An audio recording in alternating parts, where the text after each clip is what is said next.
All right, so I'm going to go ahead. We're right at 7 o'clock, and I'll call this meeting to order. This first portion of the meeting is the annual board reorganization meeting. And with that, I will ask for the roll call of the holdover members from our secretary, Ms. Widener. Mr. Liggett? Here. Mr. McGuire? Here. Mr. McKinney? Here. Dr. Weston? Here. Ms. White? Here. And so we have 1.04, 1.05 is, 1.03 and 1.04 is the Pledge of Allegiance, followed by a moment of silent reflection. Allegiance to the flag of the United States of America and to the republic for which it stands, one nation, under God, indivisible, with liberty and justice for all.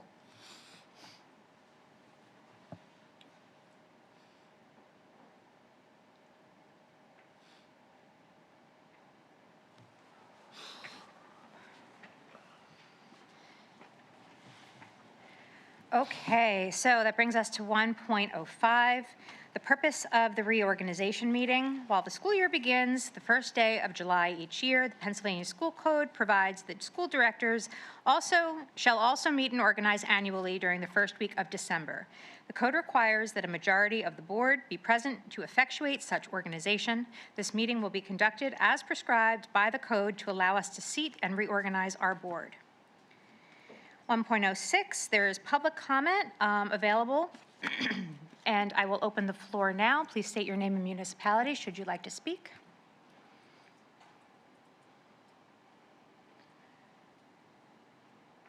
Seeing none. 1.07, that is the election of a temporary president. Any member of the board can nominate a temporary president. This action does not require a motion or a second. A temporary president must be elected from the holdover members of the board. As listed, current president declares the nominations for temporary president closed, and I will go ahead and accept nominations for temporary president, and I nominate Mr. McKinney. Are there any other nominations? Nominations are closed, and the temporary president is now Mr. McKinney. Oh, I'm so sorry. I would have a vote to appoint him. Sure, no problem. All in favor? Aye. Against? That carries. Because there were no motions, I wasn't sure. Got it. All right, Mr. McKinney, take it away.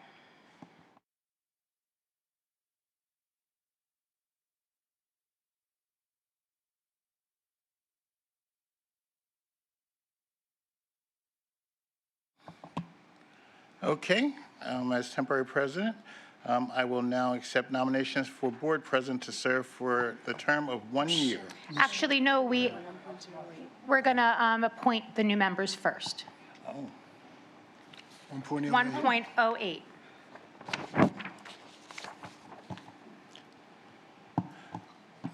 thank you. Okay, oath of office for re-elected or newly elected board members will be carried out by our board chair, Ms. Amy Hurd, or our board treasurer.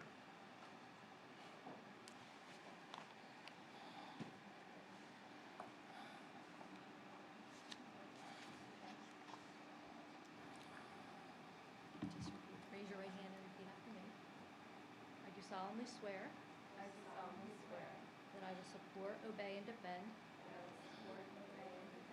The Constitution of the United States. And the Constitution of this Commonwealth. And that I will discharge the duties. Of my office. With fidelity. And congratulations.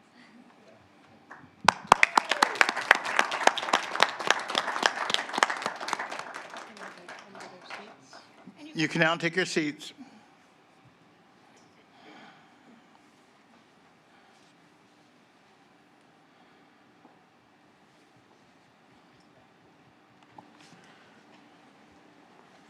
Mr. McKinney, I would just note for the record that the district is in receipt of the certificates of election for Ms. Bridey, Ms. Lofton, Ms.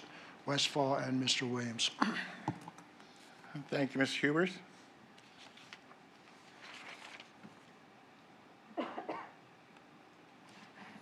Okay, we will move on to 1.09.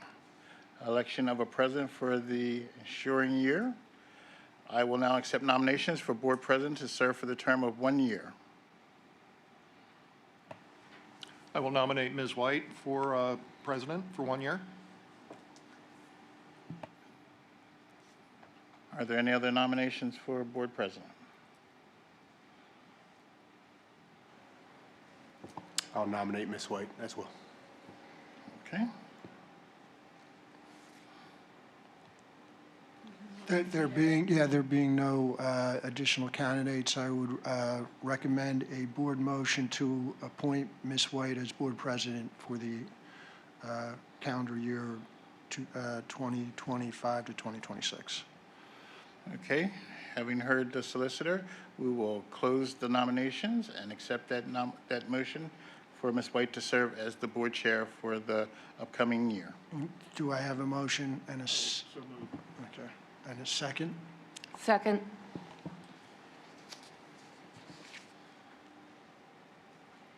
All in favor of the, any comments, questions? Not hearing any? All those in favor of Ms. White serving as our board chair or our board president? Aye. Okay, motion passes. You can have this job back now. Thank you, Mr. McKinney. You did a great job, John. All right, 1.0. I was just trying to get as much time in the spotlight as possible. I understand. And thank you all very much. 1.10 is the election of the vice president. Newly elected vice president requests nomination. Newly elected president requests nominations for vice president. Once nominations are received, the newly elected president declares nominations for the vice president closed. I will accept nominations for board vice president to serve for the term of 1 year. I will nominate Mr. McKinney for vice president. There's a motion to nominate. Is there a second? Second. Oh, okay. Required, but Understood. Are there any other nominations? Okay, seeing no other nominations, I will call closed. And we don't need to vote then? We do need to vote. All in favor? Against? Motion carries. Congratulations, Mr. McKinney. Without the motions and the seconds, it was a little confusing, wasn't it? Okay, go ahead. Ms. Widener, did you get who moved and who seconded that last?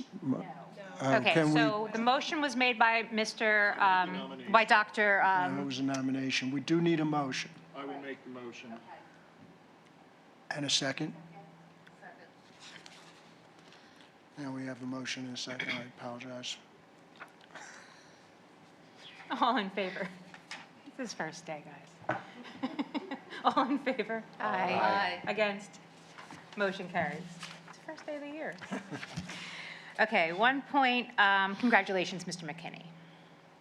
1.11 is authorization, but I think we can skip that item because there doesn't need to be a newly authorized user. Is that accurate?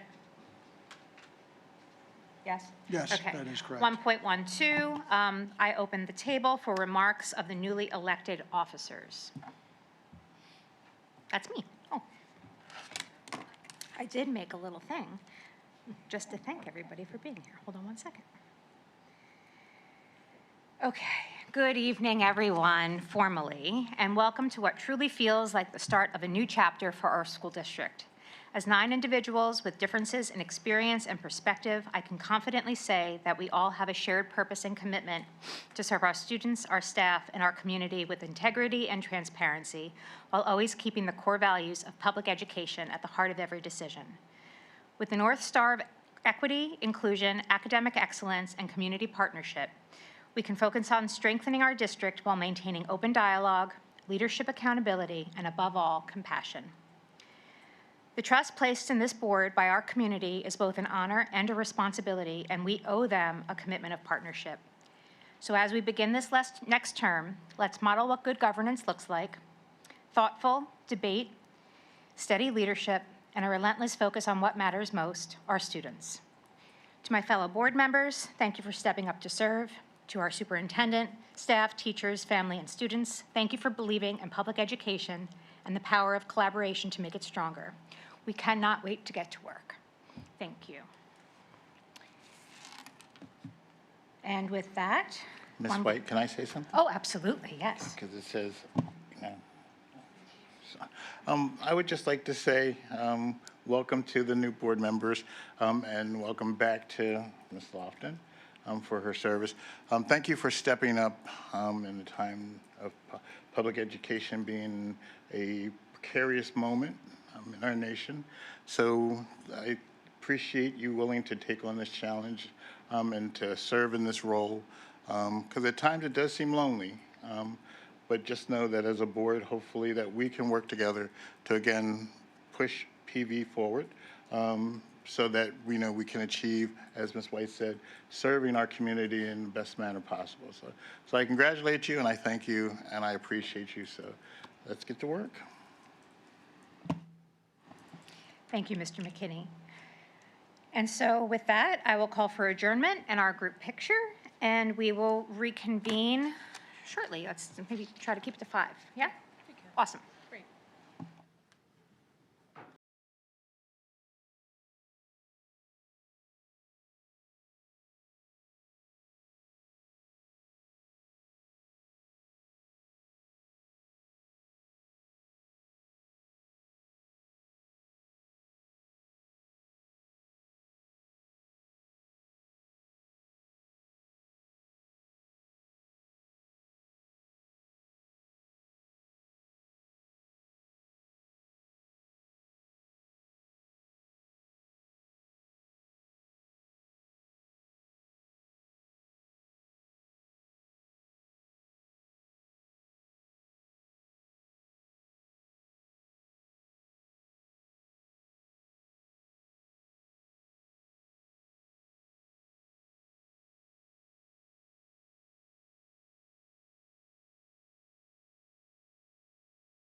All right, 7:30, we are calling the work session to order.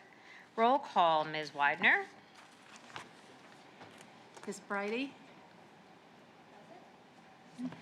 Mr. Liggett? Here. Mrs. Lofton? Here. Mr. McGuire? Here. Mr. McKinney? Here. Dr. Weston? Here. Ms. Westfall? Here. Mr. Williams? Here. Ms. White? Here. 1.03.1.04, Pledge of Allegiance, followed by a moment of reflection.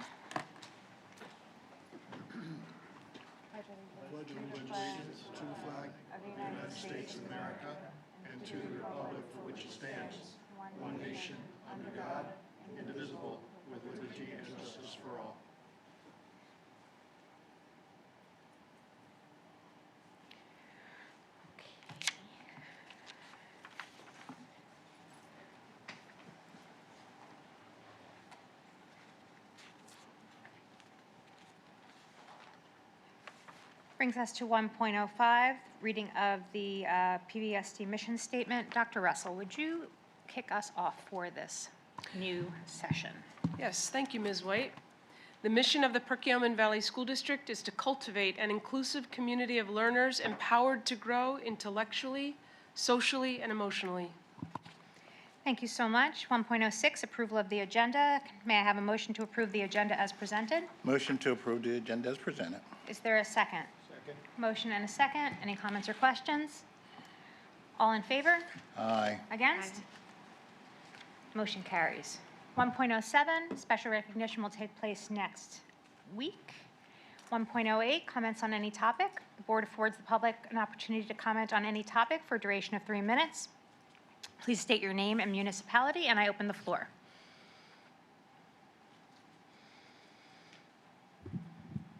Hello. I'm Chaz Clon from Lower Frederick Township, and I'm also the president of the Perkiomen Valley Education Association. I just wanted to say welcome to all the new board members, and hello again to the current board members. And just wanted to thank you for answering the call to serve our district, and I appreciate that. Looking forward to working with all of you, and just want to encourage you to keep all our students in mind as you make all your decisions in your role on the board. And I think if you do that, you can't go wrong. So thank you for serving, and have a great meeting. Thank you so much. Anyone else? Okay, seeing none, no other comments, we will move on to section 2, reports and presentations. Student liaisons report, Mr. Lees and Mr. Rapp. Good evening. We hope everybody enjoyed Thanksgiving and is looking forward to the week ahead. Winter sports are starting with the swim team, basketball teams, wrestling team, competitive cheer, and track and field all competing this week. And we'd like to wish all athletes good luck. We'd also like to welcome the new school board members and thank them for this commitment to public service. Thank you. Thank you both. 2.02, President's Report. I have nothing. 2.03, Superintendent's Report. Dr. Russell. Thank you, Ms. White.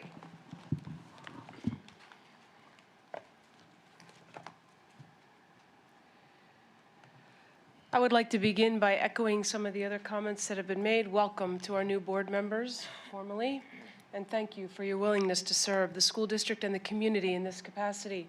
I would also like to welcome Ms. Meg Reefer, who will serve as the board secretary and the administrative assistant to the superintendent once Ms. Widener retires, which is December 31st. So welcome, Mrs. Reefer, and we appreciate your willingness to serve in this capacity as well, and very excited to grow together in this work.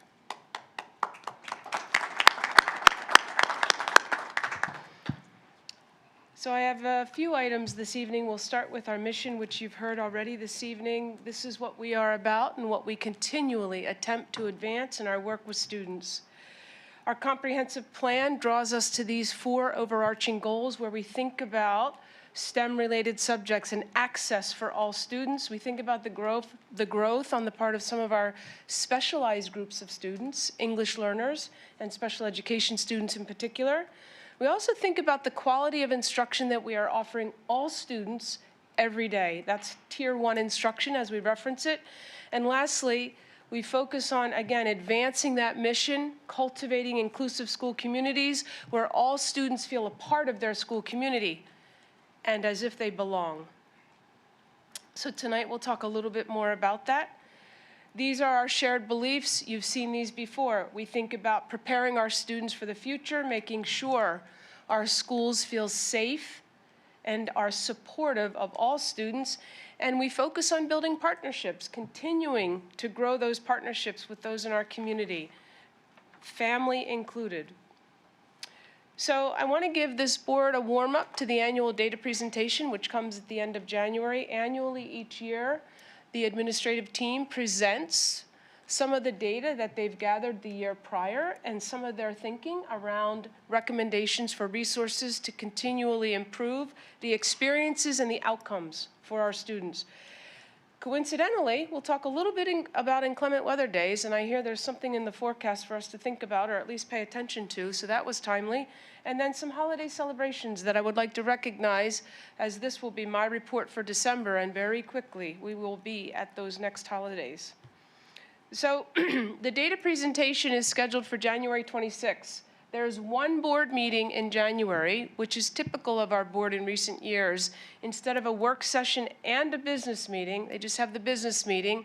That will be January 12th. There is also the annual data presentation.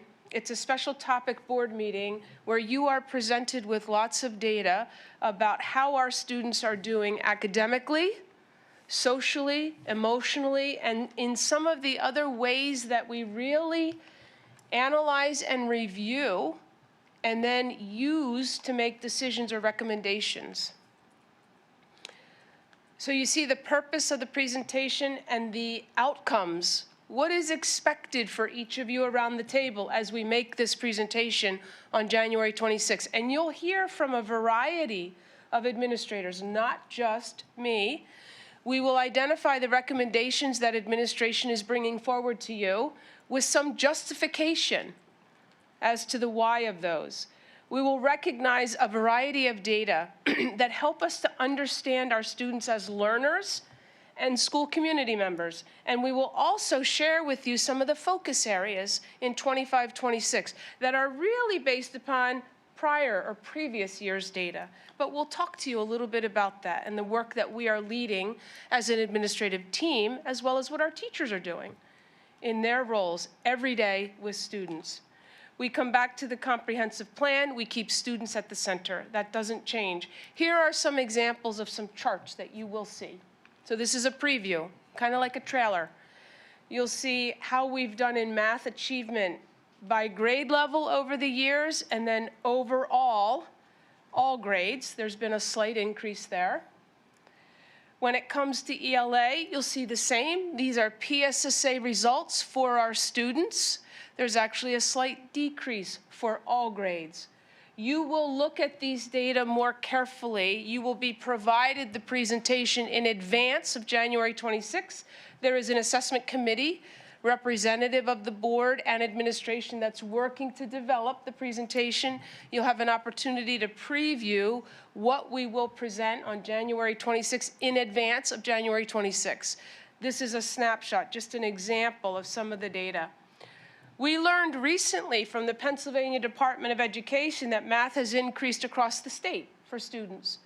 So there's a lot of focus on math achievement and the outcomes that our students realize in mathematics. We've focused pretty diligently in math. Proficiency rates in English language arts have decreased. So we are aligned to what the state is seeing. You may be wondering, where's the science? Why aren't there any science results? They waived science results this year because they were piloting a new assessment because of the new STEEL standards that are implemented this year and required on the part of school districts to make sure their students are exposed to. So really all that we were credited with this year when it comes to science is participation. We needed to make sure that our students met the participation requirements. This year, in spring, our students will be assessed in science again, and you'll see those results. next summer or next year. When it comes to Keystone results, Keystones is one pathway to meeting all of the graduation requirements for our students. This has shifted in recent years. It used to be almost a standalone, along with the credit requirements and the types of coursework that a high school might require to meet graduation requirements. Recently, though, in recent years, I should say, there are options for students to be able to meet this assessment requirement, and sometimes other assessments that our students might participate in can count, or grades in a course can count if students struggle to demonstrate proficiency on the 3 or any one of the 3 Keystone exams. So our students at the end of 10th grade English participate in a literature Keystone exam. At the end of biology, that's 9th or 10th grade, students participate in a biology Keystone. At the end of Algebra 1, whether that's middle school or high school, they participate in an Algebra 1 Keystone. And these scores are recorded and considered as part of graduation requirements. Again, if students struggle to demonstrate proficiency on any one or all 2 of these tests, there are alternate pathways that they can take, and that information exists on our website. So we'll talk to you about how our students are doing on Keystones. We'll share with you how our students perform on SATs, on ACTs, on NOCTs, which are connected to our students that attend the North Montco Technical Career Center, and they take the industry standard tests in some cases. We'll talk to you about all of those data in January when we have that special topics meeting. So just to give you a sense of what's to come in January, you can expect lots more information in these areas. This year, in response to previous year's data, some focus areas for the administration in particular, we really went back to some of the basic information around what does it mean when we refer to supervision of our staff versus evaluation of our staff. And we updated resource information for our teachers in particular on our website. We are grounding all teachers in the standards-aligned curricula and really working with our staff to make sure we're all on the same page with standards. In science, those are changing, so those conversations really sound different now. The ways in which we engage or attempt to engage our students in science is changing with the STEEL standards. We are working with board-approved resources. We have some new ones in math and ELA. And with new resources comes the need for times or sometimes support and conversation with our teachers. We are focused on lesson planning and preparation each day to implement the standards-aligned curriculum and the board-approved resources. We have engaged our teachers in professional learning. We, as an administrative team, have engaged in professional learning focused on nurturing more effective collaborative team conversations. Each of our principals meets with teams of teachers, whether they're grade level teams of teachers, whether they're department teams of teachers, whether they're middle school teams of teachers, and they're really fine-tuning those collaborative team conversations within a professional learning community where the outcome is really focused on learning. So our principals, our administrative team, engaged in professional learning. I'm skipping around a little bit. We are focused on fine-tuning our multi-tiered systems of support, MTSS framework, and making sure there's consistency across buildings. Why do we implement a certain research-based intervention? What is that based on? And is that intervention consistent from one elementary school to the other, from one middle school to the other? We're looking at that framework right now, working with some MCIU representatives to really make sure that we have consistency across our buildings. We're looking at our special education systems. As a board, some of you are aware, we are being challenged this year in some aspects of delivering our service and really assisting our students in accessing learning. We're We're looking at our special education systems, our gifted services, our English learner services, and how we develop 504 plans. Are we consistent? And are they meeting the needs of our students with the appropriate accommodations? As an administrative team, we engage more in classroom visits and conversations with teachers about what we notice when we visit those classrooms and what we might wonder about. That's our mantra. What do you notice? What do you wonder about? And that's how we attempt to engage our teachers in what's happening for students. So these are some of the focus areas that we have in place this year. Based upon years past, you'll hear more about some of the steps that we're taking as a district. Again, for the purpose of nurturing positive school experiences and improved student outcomes. That's the goal. Let me talk a little bit about inclement weather. So you may have heard there's a forecast that sounds a little bit iffy right now and what might happen actually tomorrow morning into the day. Coincidentally, I had this in my superintendent's report before I knew that there was something on the horizon. So when inclement weather threatens a normal schedule, there are a couple of different choices that we have as a school district. One is to call a 2-hour delay. That sounds like it might work, but we'll see. We'll see.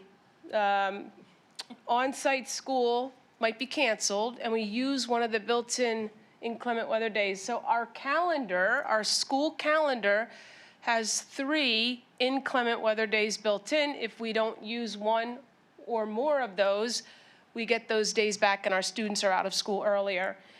Right now, based upon a flexible instructional day plan that was submitted to the state, we are obligated to use the 3 inclement days before we would resort to calling a FID day, it's called, where we could hold school virtually. So you may be aware districts around us call FID days before they take inclement weather days and use a full day. Our district, and there are a couple others that do this, are obligated to use the inclement weather days if we need to close the buildings physically. So we have 3 built-in weather days. We can take up to 5 FID days before we would add more days to the calendar as it exists currently. You are limited to 5 FID days a year based on the plan that we submitted. We communicate the information to families via those modes that are up there. And I did include a note there that I just emphasized around using those 3 inclement weather days before we resort to a FID day. Any questions on that? Anything there? One quick question. I know that the FID days are structured the way that we are and that we're obligated to go through those because we've submitted those to the state as our plan. When is the next date when we need to re-up our FID plan? It's a 3-year plan. Last year was the first year. I believe it's the end of 27.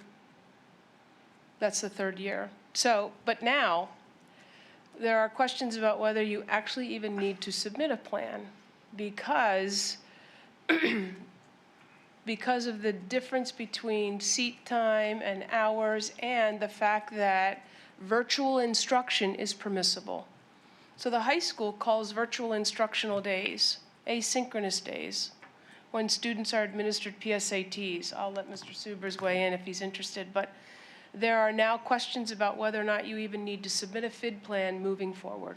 Would that mean that our FID plan that we have currently submitted may no longer be operable? I think it's still in effect, and the issue is whether or not virtual instruction satisfies the required school days of attendance, and PDE informally issued guidance that said that it was. It's not entirely consistent with the school code, the language of the school code, so that's kind of an open issue at this point. Okay, thank you. Appreciate the questions. Okay, so really, because this is my opportunity to share in terms of a report with all of you, I want to call out some of the holiday celebrations in the form of concerts. These are on our district website, homepage of the PVSD website, towards the bottom there. And really, each and every one of them is wonderful. And our students look forward to a really nice winter break later this month. That's approaching very quickly. But I wish all just a happy, healthy, and peaceful season. And hope you're looking forward to that as well. Thank you. I have a question, just going back to the beginning of the superintendent's report, when you mentioned the comprehensive plan and that are we currently developing the plan, or so this was approved for last year and that was the midpoint review? So now it's every 3 years. Oh, now it's every 3 You years, have to okay. prepare a comprehensive plan almost fully. There doesn't seem to be a midpoint review anymore. And yes, this one was developed over the course of last year and approved by our board in March, I believe. Okay. It was due to the state. Oh, okay, because Yes. I remember it being a 6-year. Right. Okay, So now it seems as if they would like us to do that every 3 years. got it. Yeah. Thank you. Yep. And then just, Mrs. Lofton, for context, the way that it was developed was as a turned page from the previously developed plan and executed plan. Yeah. Any other questions? Super. All right, so thank you, Dr. Russell. Solicitor's report 2.04. Yeah, I just would like to mention that last week, the Pennsylvania Supreme Court in the Coleman versus Parkland School District case reinstated a school board's ability to amend their agenda at the meeting, notwithstanding the 24-hour notice requirement for your agenda. The Supreme Court overruled the Commonwealth Court's prior decision, which eliminated the ability to do that. And so that's a big change in regard to how the Sunshine Law works, particularly with respect to the amendment of board agendas. And there are certain requirements that we're required to meet in order to amend the agenda at the night of the meeting. And that would just be that the reasons for the amendment would have to be stated before the vote. The vote would have to carry by a majority of the board members present. And then the amended agenda would have to be posted by the next business day and then reflected in the minutes of the board meeting. So that's been out there for a while. Tim Gilsbach of my office represented Parkland in that case, and it was a big win for the district and for Tim. Quick question, Mr. Supers. What was the case again? Coleman versus Parkland School District. Coleman versus Parkland School Yeah, District. I Okay. can get Dr. Russell a copy of the decision, and then she could circulate it to the board. And I can push on, now that everybody's on the email distribution, I can push on Fox Rothschild's, the email that was sent. Right. I'll with regards to have, that. that's true, there was a It was, client I think it was alert. two weeks I'll ago. have the new board members added to that mailing list. Thank you. We get those periodically, and they give you like an update of links. Some things are paywalled, but there are links there. Okay. Yep. Okay. Anything else? Okay. Thank you, Mr. Subers. So 2.05 is board and district committee reports. We have coming up for the rest of December. We have the foundation meeting met on the 2nd, Dr. Weston. That's right. I'll ask for you to provide an update if you should so desire. The JOC will meet on the 15th.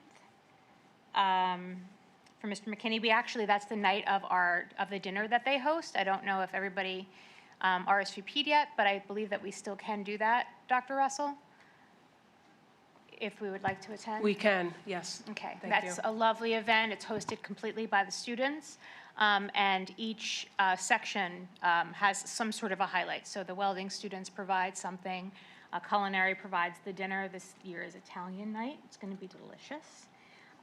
They do all pastries. It's really just a really nice event, and we look forward to it every year. And it's all of the districts in the at the North Monco Technical Center. So there's that. I think that's it for December, right? No safety and ops in December, correct? And so then with that, there's an agenda item in governance with regards to committees for discussion, and we can talk about that. So we'll just stick a pin in that and then move on to the consent agenda, if that's all right. That's section 3. Ms. White? Yes. Just wanted to provide a quick update. Oh, yes, on updates. some- I'm so sorry. Yes, so updates. Yep. Thank you. This month, MCIU, with the passage of the state budget, managed to avoid having to take a loan for their, called a RAN loan, to pay the salaries and to keep some of the programs going, which is good, but it was right down to the wire there. Unfortunately, with the having to go through the process of preparing to get for that loan, they did still have to spend approximately $400,000. So just as to throw it out there, the consequences of having that budget being that delayed, even though we didn't have to take the loan, MCIU is still taking a decent hit. And there's many other districts out there that are in similar circumstances. Luckily, we aren't. But that would be my update for tonight. That's a valuable update. Thank you, Mr. Leggett. Dr. Weston, did you want to offer anything with regards to the foundation? No, we're meeting tomorrow night, so I will. Oh, gosh. Oh, today's the 1st. Yes. So then next week we can have an update. Right. That's wonderful. Stay tuned. Stay tuned. Very good. All right. And so now we will move on to section 3, the consent agenda. I present the consent agenda that is being built. Comments or questions there? Seeing none. Section 4 Actually, is education. Oh, I'm so Mrs. sorry. White, I'm going to be recusing myself from item number 7.06, so can we take that one off the consent? So I don't have to recuse myself from the entire Absolutely. consent agenda? Thank you. Ms. Widener, we will take 7 point, what did you say it was, Jude? 06, the 06. co-curriculars. And that is noted, that was noted previously as well, just to make sure. Thank you for, Yes, thank you thank for you. making sure. And I'll state it now, I'm going to be recusing myself from agenda item 7.06. My husband is listed as a production assistant for the high school musical. Thank you, Mrs. Lofton. The consent agenda will remain the same for other items. And we are moving on to education, section 4. Mr. McKinney, would you take education? Sure enough, Ms. White, thank you. Dr. Russell, do you have your team prepared for education updates at 4.01? We are prepared. Thank you, Mr. McKinney. And I will introduce both Mr. DeAndrea and Mr. Creedon, our principals at Middle School East and Middle School West respectively, who will begin with the first agenda item, safe and supportive schools. This is in response to some conversations that have been happening on the part of some students and parents regarding how safe their child feels in their school setting, as well as some of the experiences of our students. So Mr. DeAndrea and Mr. Creedon will talk a little bit about what we do to nurture safe and supportive schools, and then I'll talk about enrollment and staffing updates. Thank you, Dr. Russell. I think you just need to turn on Dave. Maybe I just need to get a little closer. Oh, perfect. All right, thank you, Dr. Russell. Good evening, everyone. I'm Dave DeAndrea. I'm the principal at Middle School East. Mr. Creedon and I, the principal at West, we appreciate the opportunity tonight to speak with all of you about how we promote safe and supportive schools at the middle level in particular, and welcome to our new board members as well. So we'll start up with the first slide here. On the right, Dr. Russell, in her introduction, she mentioned a little bit about the MTSS framework, and that image right there is really at a very basic level, a representation of the systems that support everything we do in school as the multi-tiered system of support. And we kind of break everything down, all the supports that we layer in, all the work that we do with kids, into 3 tiers. And that upside-down pyramid kind of starts at the bottom with our Tier 1 universal supports. We refer to this framework when we talk about academic supports that we put in place for students, and as well as behavioral supports. The district for the last 12 years has been implementing the positive behavior intervention support framework. At East, they're in year 8 of implementation, and at West, they're in year 2. And we've been incrementally implementing this framework, again, since Evergreen implemented it back in 2014, I believe. Most of what we'll share with you tonight focuses on the Tier 1 supports that we put in place. That's our universal programs, resources, supports. And then at the Tier 2 and 3 levels, for our students who are not successful at Tier 1, either academically or behaviorally, there are other things that we do, other interventions, other supports that we put in place. We'll highlight a few of those tonight, but most of what we talk about tonight will be our Tier 1 supports. So the PBIS framework, if you're not familiar with it, it's not a program or a curriculum, but it's a framework with many moving parts. We receive a lot of support from the IU. There's fidelity checks, so it's a really comprehensive system, and the implementation of it is very involved. It's not linear. We're often implementing it and going back to our Tier 1 foundation supports. Everything starts there. For example, at East, being in year 8, we're still working on Tier 1. That we always come back to that and think about how we can support all of our students better. How can we be proactive and preventative as much as possible? And we have a lot of Tier 3 supports in place, but we're still working on the Tier 2 supports for students that need additional behavior supports. More than anything, PBIS for me is about creating a welcoming, positive school environment. It establishes really clear expectations and common language for both students and staff, so that when we talk about social, emotional aspects of that safe environment in school, we're all using the same language, we're all speaking in the same way. It's about supporting learning, so we're not overly focused on behaviors. We can focus on learning because everyone knows what the expectations are. We want to focus on reinforcing positive choices that kids make, and our kids make a lot of positive choices every day. So this program, this framework, is about highlighting those positive choices and really emphasizing that with our students and celebrating them when they do that. And it's also about supporting development of social skills.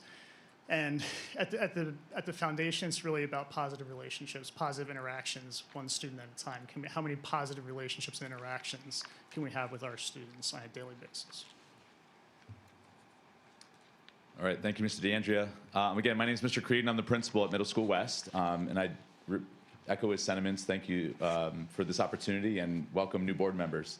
I just want to echo a couple things Mr. DeAndrea said in regards to proactivity. I think that's something that we are continually trying to do, and not always, do some of these things after the fact. And we know that that's also important because there are a lot of things that we're going to need to react to, but we don't want to educate in that mode most of the time. We want to be educating in the proactive mode mostly throughout any school year.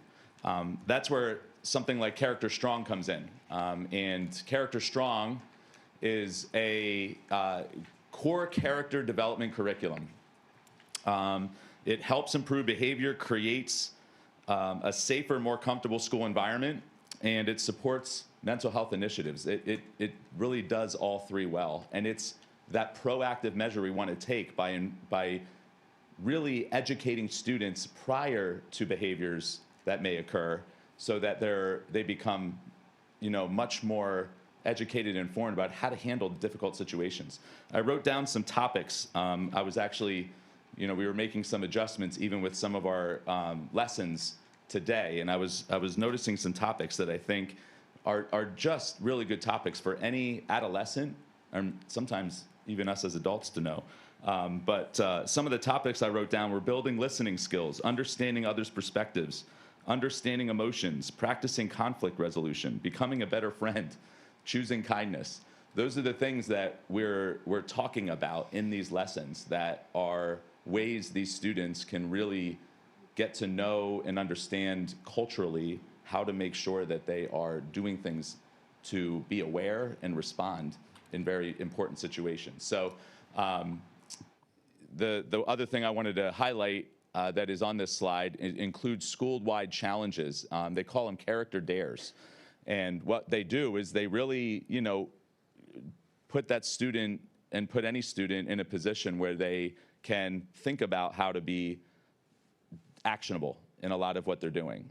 So one of the ones I just noticed more recently was, being thankful, creating a list, talking to other students about something that is positive characteristic about them. It's really incredible how a lot of the negative gets talked about, but not enough of the positive. So getting them to flip that script is also very important when we talk about being proactive. So in the next slide or two. Mr. Creedon, before you move Sure. on, can you share with the board how frequently or how often students are exposed or participating with Character Strong? Yes, certainly. Last year was our first year of implementation. This is our second year of doing this, and we did a lot of lessons last year. We had I believe it was 36 total lessons where other schools, we ended up coming to learn that other schools were doing it once or twice a month, and we were doing it a lot. But it was good for us because we ended up going through the entire curriculum, and what we had was that we had our teachers at the end of the year in each grade level for their specific grade level, because each grade level in middle school is very unique. There's a big difference between a 6th grader and an 8th grader when it comes to maturity.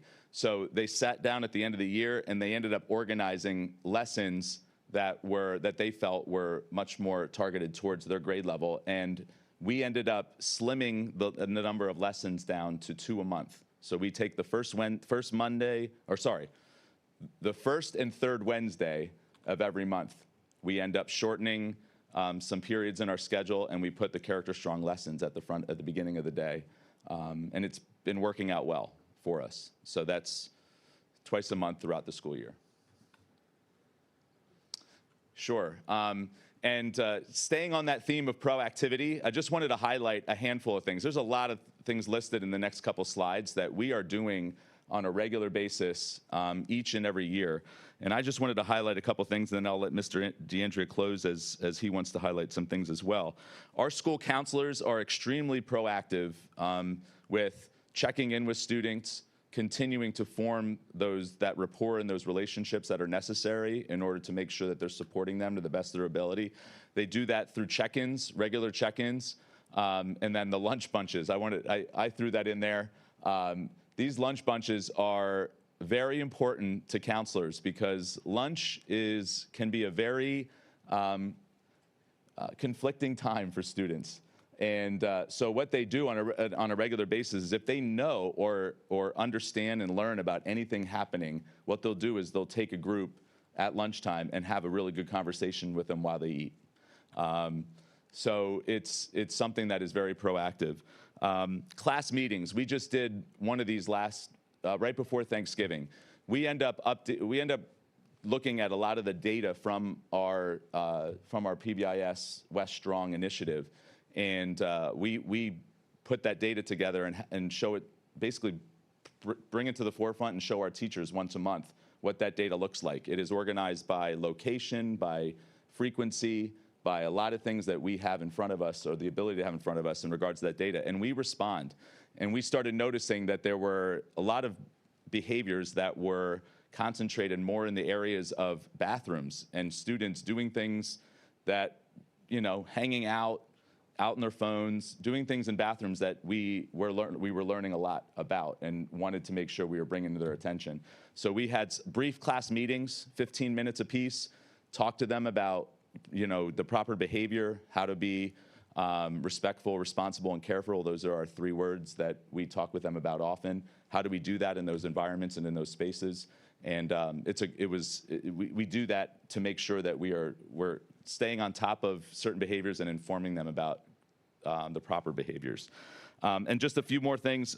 Bullying Prevention Week, we do a lot around that in October, every October. We even had a project happen with all students, and we came together and created a bulletin board where we have unity displayed, which was a really neat idea. Community ed partnerships. Every year we're bringing in the Laurel House, Victim Services. There are lessons that they do annually when it comes to relationships and learning about relationships. So Better Boundaries, that's at the top of the slide for 7th grade, Healthy Relationships for 8th grade. Catch My Breath, Creative Health does for 6th grade. That's more of a vaping type awareness and prevention, and then signs of suicide in 7th grade. And just again, being proactive, trying to get ahead of a lot of that, that information and education for the kids. And then lastly, we're proactive when it comes to our PV school police officer. He ends up getting into some classes, specifically our digital literacy classes, and he speaks with them about cyberbullying, how to be safe online. Very, very important lessons for the kids to learn from, and especially from a police officer who can give them a really good perspective as far as the law is concerned and get them to understand the safety around that. So very proactive things. There's a bunch of other things on there, but those are the things happening that I'll highlight, and then Mr. Giangelo will close. Thank you, Mr. Creedon. And I'll close with what's on the very bottom there, the focus on relationships. That's the common thread that is woven through all of these different supports and things that we do with kids every day. I wanted to come back and highlight our school counselors again. They make an effort to connect with every single kid in the building. We have teachers that give up their lunch every day to eat with former students or current students. I see that happen every day.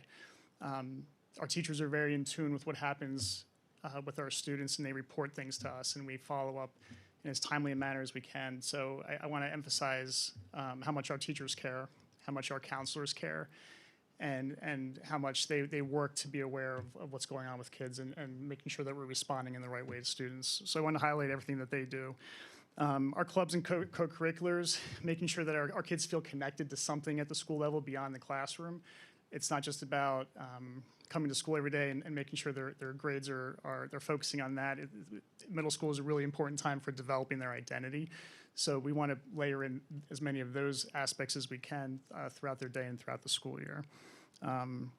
So Mr. Creedon already dove into a lot, and you can read the other things that we have up there. Again, I'll just emphasize the focus on relationships. That's daily work, and that's staff to staff, and especially as staff with students. Our kids will learn more, and they'll feel safer in school if they have strong relationships with the adults in the building. So that's priority number one.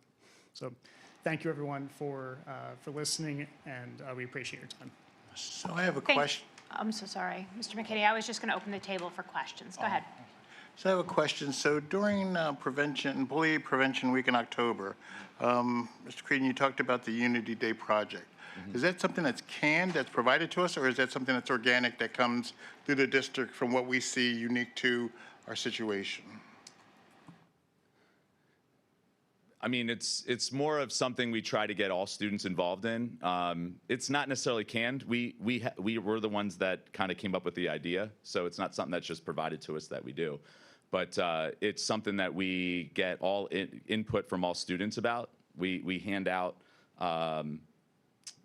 out small pieces of paper to every student and had them answer a specific question about how they are going to help improve the community at West, and then they put their answer on it and their feedback, and then we end up putting all of those papers together into something that looks more unified collectively. I have a few questions. Yeah, go ahead. I'm assuming everyone in this room is aware that bullying has been escalated as a topic of conversation in the public forum. So I'm curious, one, do we have any statistical tracking around bullying and incidents, whether in the middle school level or across? And obviously that could be a question that is reviewed in the data session in January, but I'm curious if there's information that can be shared sooner around that topic.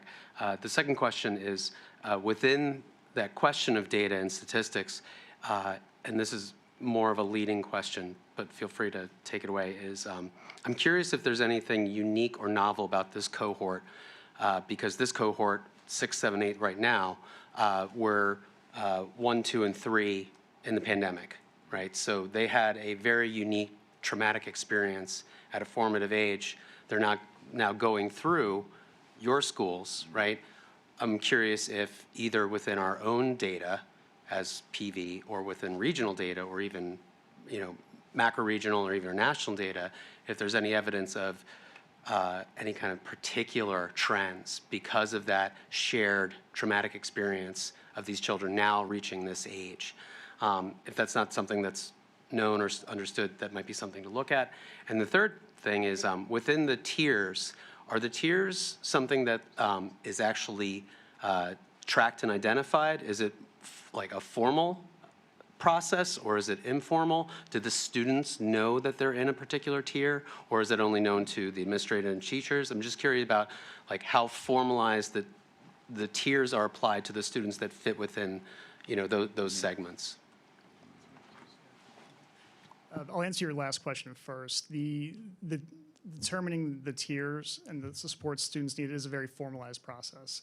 And that, again, that's part of our multi-tiered system of support. And we have teams that work through that process. And we talk about every student at some point during the school year.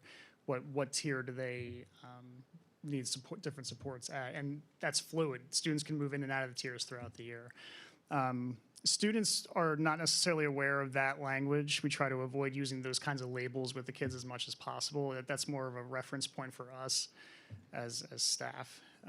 But we want kids to be aware of what their needs are and what their goals are and the intervention that they're receiving and why they're receiving it. We want to talk to kids about that and help them to develop goals and be motivated to grow in whatever way we feel that might be best served. I'll answer one other part, and then if you wanted to talk about the first question. The trends, it's a really interesting question. The trends about this cohort of kids that grew up in a really formative stage during COVID. I know that there's research being done on that. I can't cite specific studies right now, but I know that it is being studied. I can cite specific trends in math achievement, for instance, how COVID really made a huge impact on overall student achievement in math. In terms of behaviors, I'd be interested to learn more about that myself. I can speak anecdotally about their relationship to technology. I think that's unique to this group, as they grew up with phones in their hands. I think it's one of the first groups of students to be at that, to have that sort of formative experience as young kids. I think that's impacted things a little bit, but beyond that, I can't speak too much. And what was your first question? Just about the data. In sense, yeah. And I know you talked about, yeah. I can talk to that too. But. Yeah. Well, I can speak a little bit to the cohort question.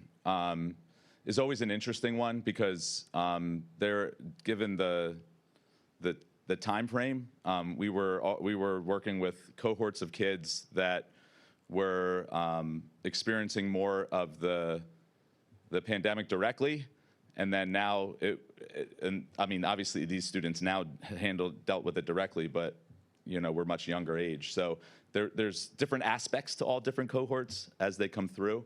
I'll echo Mr. DeAndre when it comes to the technology, and I was just talking with the teacher this morning as I was meeting with him in a pre-observation conference, and he's been teaching for over 25 years, and you just see a different type of student now, with having information at their fingertips. And you know, we were even talking about back in the day, you know, all students had to write their notes down, and that was something of a habit they all had to do, and there was some processing involved with writing those notes down and having them in that notebook.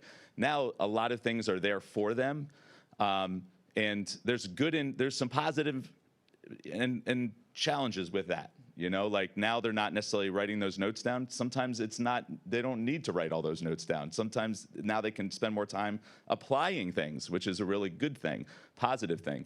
But again, I say all that to say, you know, different cohorts, it's interesting. And I think what we're doing and what teachers are doing really well and what we're doing as an administration is adjusting a lot to those different types of cohorts as they come through, which I think is going very well. But again, come with those challenges. In regards to the bullying question and numbers, you were talking about those more specifics. Yeah, when it comes to specifics in regards to incidents that we would code as bullying, bullying is not you know, as common as people would think when it comes to incidents being labeled as that behavior. We see a lot of sometimes it's the disrespect, it's getting to the level, to the point of maybe some harassment happening. But when it comes to bullying, that is when it gets to that point of being purposeful, repeated, all of those things, and us working, we end up responding to all situations. And I think what happens sometimes is you might hear frustrations come from the community when the way we address it, they don't necessarily have all the information because we can't give them all information all at once, or all the information they'd like, or it's handled in a way where we're working through it differently than they would like. So those types of things are things we work with on a regular basis, but we are addressing and taking very seriously all situations that have to do with anything that is associated with or could be related to bullying. So. Yeah, oh, go ahead. I just want to add, Mr. McGuire, I think it's an important question. There is a public website, the Safe Schools Report on Pennsylvania Department of Education. I will share it in your memo this week. And it will provide you with the bullying incidents, and there's a specific state definition and a code that districts must use. And you can see the occurrences or the incidents that would be submitted and recorded through this report on the part of each school district. So every school district must submit a Safe Schools Report. They've changed the name, please forgive me. It's a Safe Schools Report. You have to report certain discipline incidents to the state every year. It is public information, so I'll share that with you in the memo. And it will just enlighten you as to what districts are submitting and what those numbers look like for Perkiomen Valley versus Methacton or Souderton or Erie, other districts.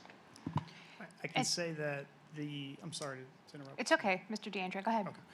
I can say that, to be more specific, they represent bullying reports and referrals represent a very small percentage of our overall behavior referrals. I don't have the exact number off the top of my head, but I know it's a small percentage. And I also want, like any conversation about data, we have to be careful. We have to think critically about any data set, right? What is it actually saying? What is it not saying? And I don't want to discount the experiences that those that are experiencing that, the families that are experiencing that. I don't want to discount that at all. And sometimes, if in our conversations about it, I don't want anyone to get the wrong impression. It's very serious when it happens. And to what Mr. Creedon said, we take them very seriously. But I also, in talking about that, the small percentage of referrals, I don't want that to discount that experience for anyone, because that's still important, and it's still something that should be taken very seriously with them. So. It's a really important conversation, and we should look at all of that, talk about all of that.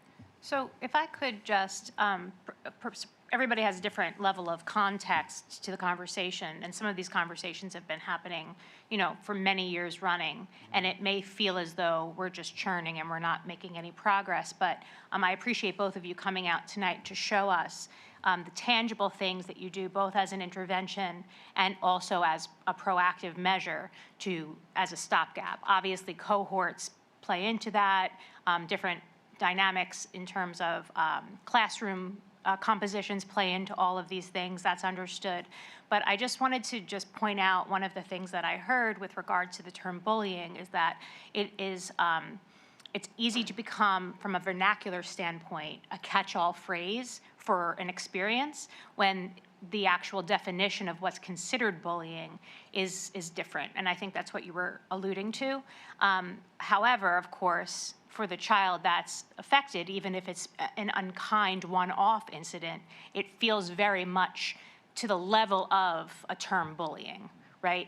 So I think that the question, and again, when I was discussing with Dr. Russell, incorporating some of this safe and supportive schools bit into tonight's education presentation, one of the things that I wanted to make clear that is talked about not only at the board level, but also within both of your buildings from leadership all the way down, is that there is a process that is followed that is not subjective, that it's very clear and specific with regard to how you handle things, how you document things, and what you can and cannot share.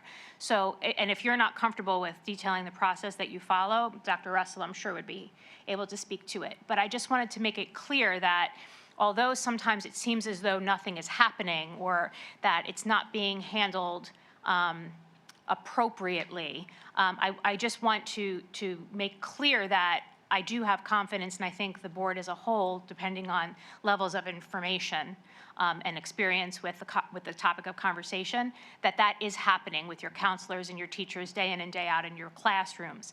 But at the same time, there's interactions that happen on a whim, and sometimes people's feelings get hurt and they aren't intended to be hurt, or there's microaggressions, and those are all things that I know that you actively work through.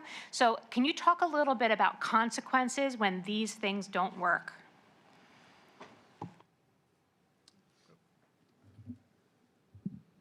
So you were talking about this process, and it's one we take seriously, like I shared earlier.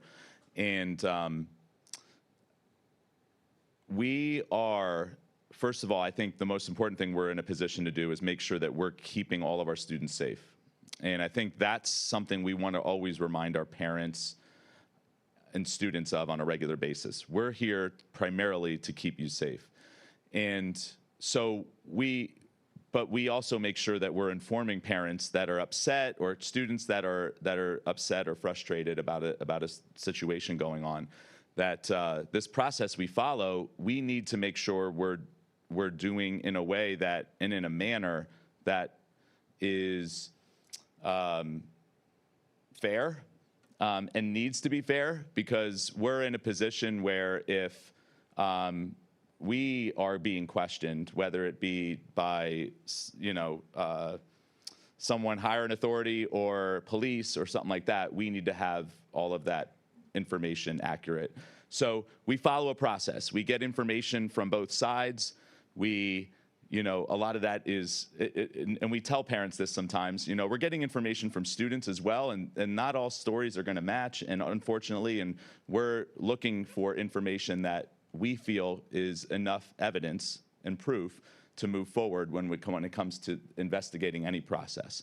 Unfortunately, when we go and investigate a process, we don't necessarily have the information we would think we need to move forward in a situation, because the situation could involve one person's word against another, or not enough surrounding evidence. Those types of things are difficult to have. So with all that said, we follow that same process in all situations, get to a point where we're able to address it, and if it's addressing it so that we can make sure that students are held accountable, that need to be held accountable, that'll happen.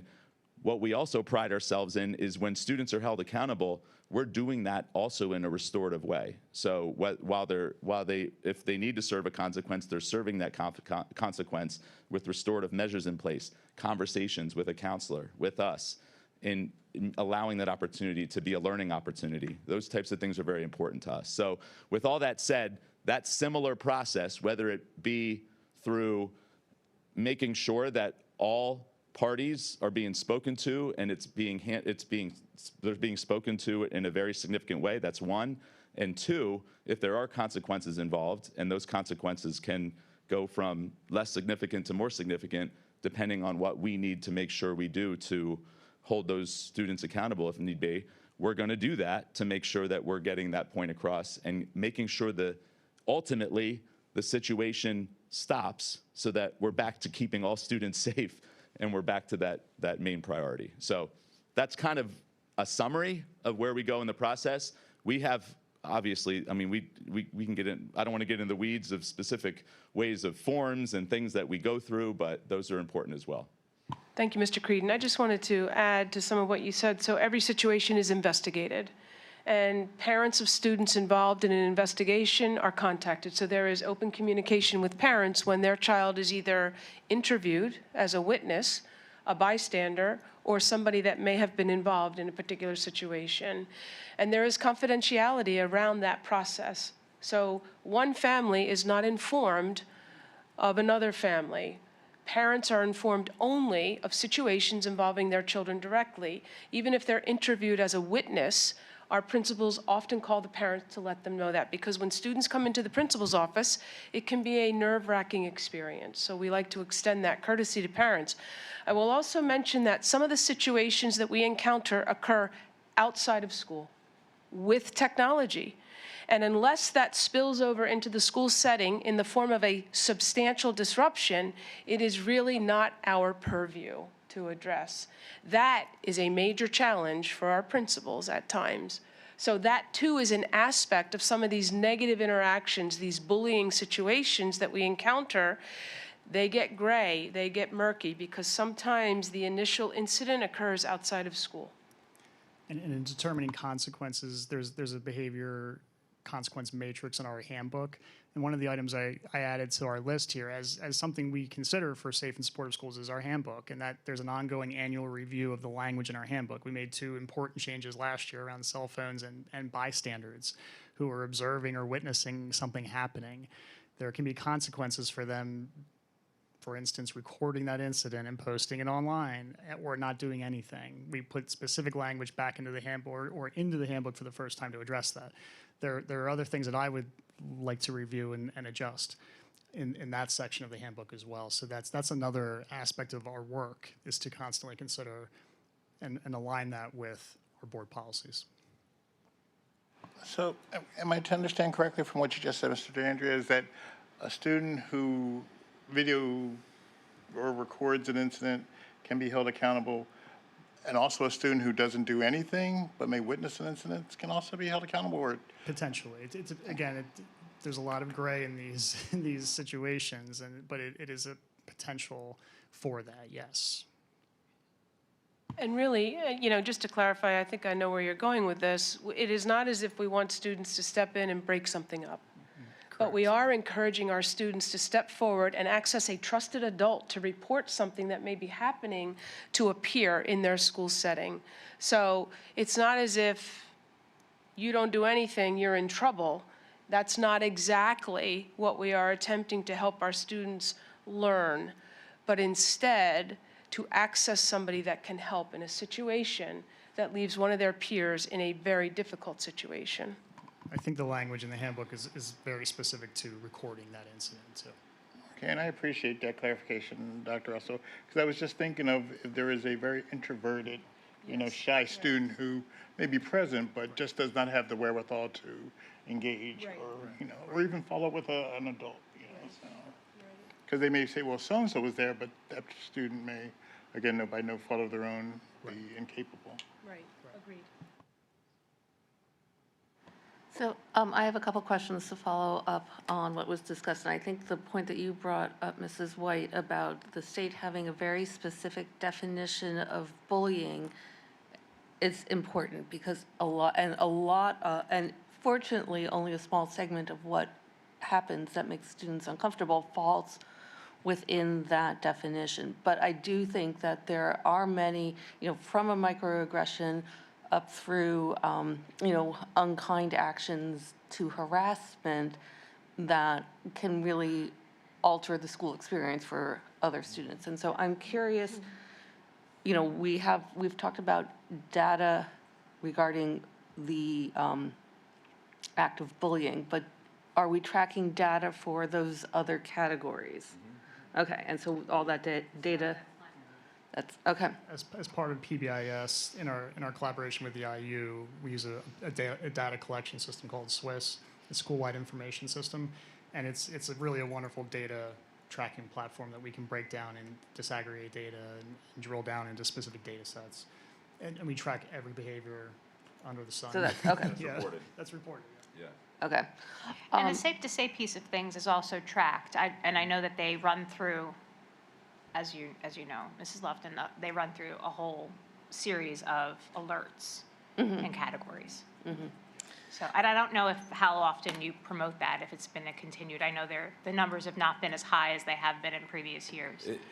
No, but that doesn't necessarily mean that it's not being used effectively. And we've actually had a situation. I received a tip while I was at my son's soccer practice, and had to make a couple phone calls, and had a mom on the line that was so thankful that we made her aware. She was, when I called her the first time, she was surprised. She was like, oh, wow, I thought I was able to track that, but let me go talk to her. She talked to her and called me a second time, extremely upset, and wanted to make sure that I reached out to everyone who was who was reporting this to thank them, so because we were able to get her the help and the support that she needed, and it worked out extremely well. So I wanted to just share that although there may be moments of some of those safe to say reports not panning out or going too far, there are some that are very meaningful and have really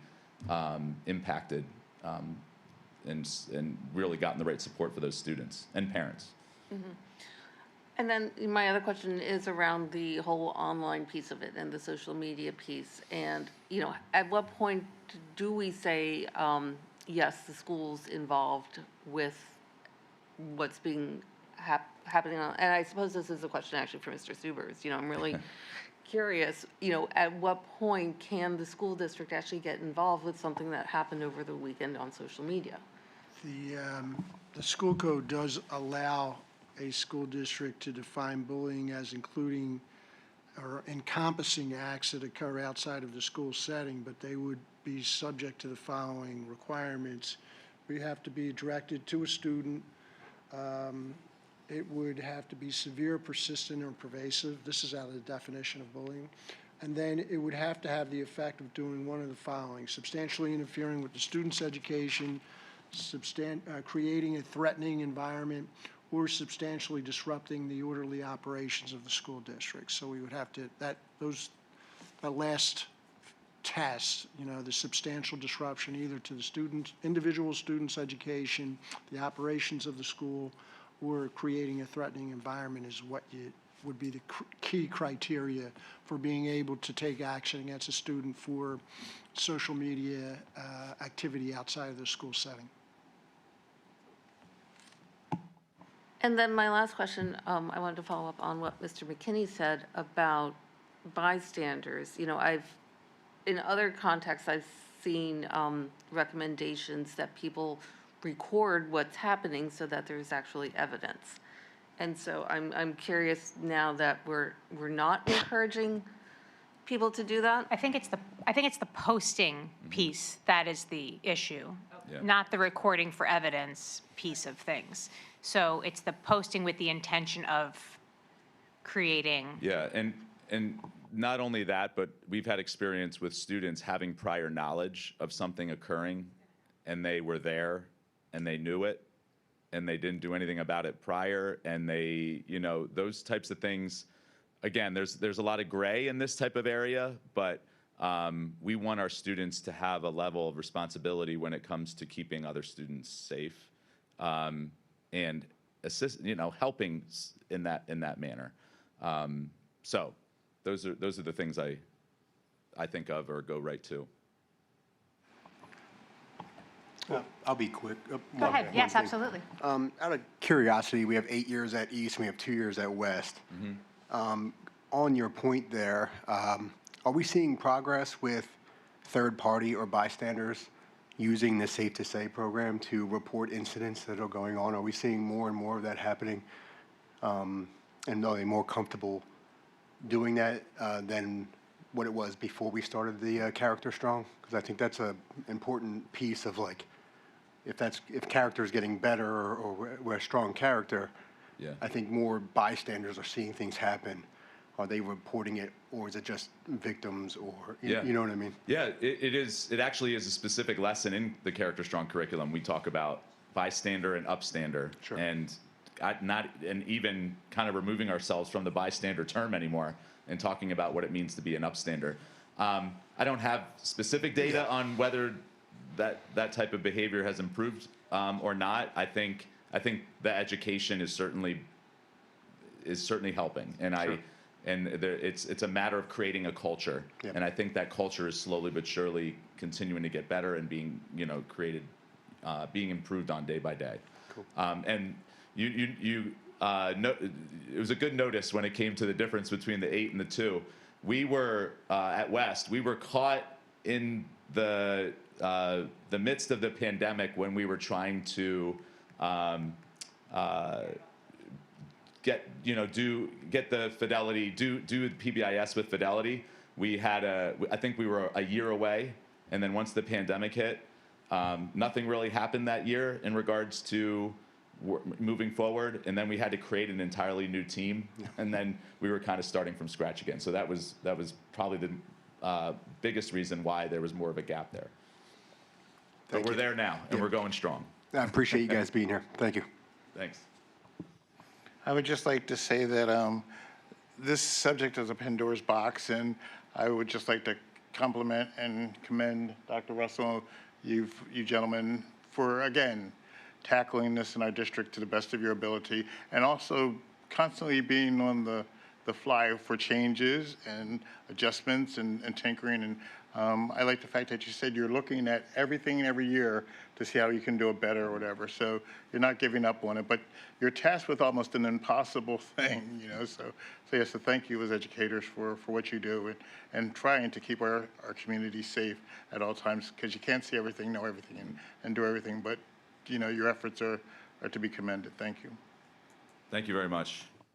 We love what we do, and it's neat to see how a lot of these initiatives, even supported by the board and approved by the board in the past, are making big differences. So thank you. Thank you, everyone. Thank you both so much. Thank you from me too, Mr. Creedon and Mr. DeAndrea. I very much appreciate your words. And we'll shift from what can be a very heavy topic as we consider the needs of our students and nurturing safe and supportive schools to enrollment and staffing. And at this time of the year, Mr. Weaver will soon present to you the projected expenditures. He presented revenues last month. He will present to you in a few minutes projected expenditures, and then he will hit the equal sign and illustrate for you the difference and a shortfall right now on the part of the district. Simultaneous to his conversation, we talked to you about some of the thinking around staffing at this point in the year. It's early, but we're already thinking about that, and we like to get something out in front of you in December. So if you look at current enrollments, it is no secret that enrollments are declining. You can see the actual numbers there. They're also graphed. Enrollments by school are also declining.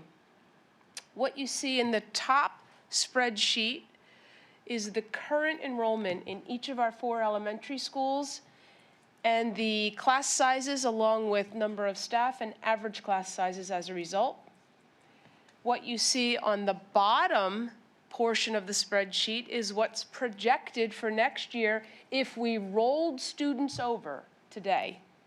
That's keeping kindergarten the same and first grade, so not showing an increase or a projected increase in those 2 areas. You will see, if you really take note and you're following me, that it looks like Schwanksville could generate class sizes that fall within the recommendations of Policy 126 with decreasing by 1 staff, Skip Back the same by decreasing by 2 staff. So as enrollments decline, they're sprinkled across the district. Sometimes it doesn't work out nice and neat that we can do with 1 less teacher or have 1 less class per grade level in a building. So right now, today, these are the numbers that we see if we roll over. So we keep our eye on this because it can change. We are in an ongoing manner getting students to enroll in our district and also students that withdraw. So this can change at any point. If we go to the middle level, again, the same approach across the top. You see enrollments as of actually 11/26 last week and rolled over, and this is with the split among 5th graders and how many of those 5th graders are scheduled to attend West as 6th graders. So that bottom tier projects out what happens, what does it look like for next year? Skip Back splits. Some of their 5th graders go to East, some of their 5th graders go to West. Evergreen divides. A small portion of Evergreen students attend West, a larger portion attend East.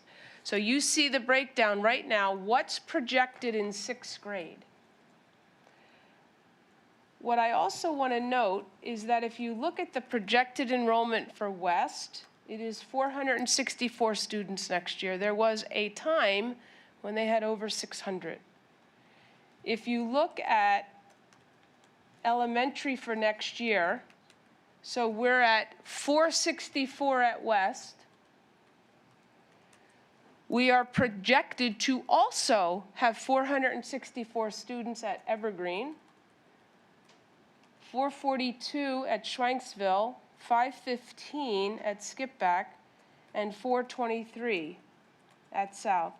So 2 of our elementary schools are projected to have enrollments similar to or greater than one of our 2 middle schools. That's something we're talking more about. And I'm sure you're aware, we had extensive conversations last year about possibilities.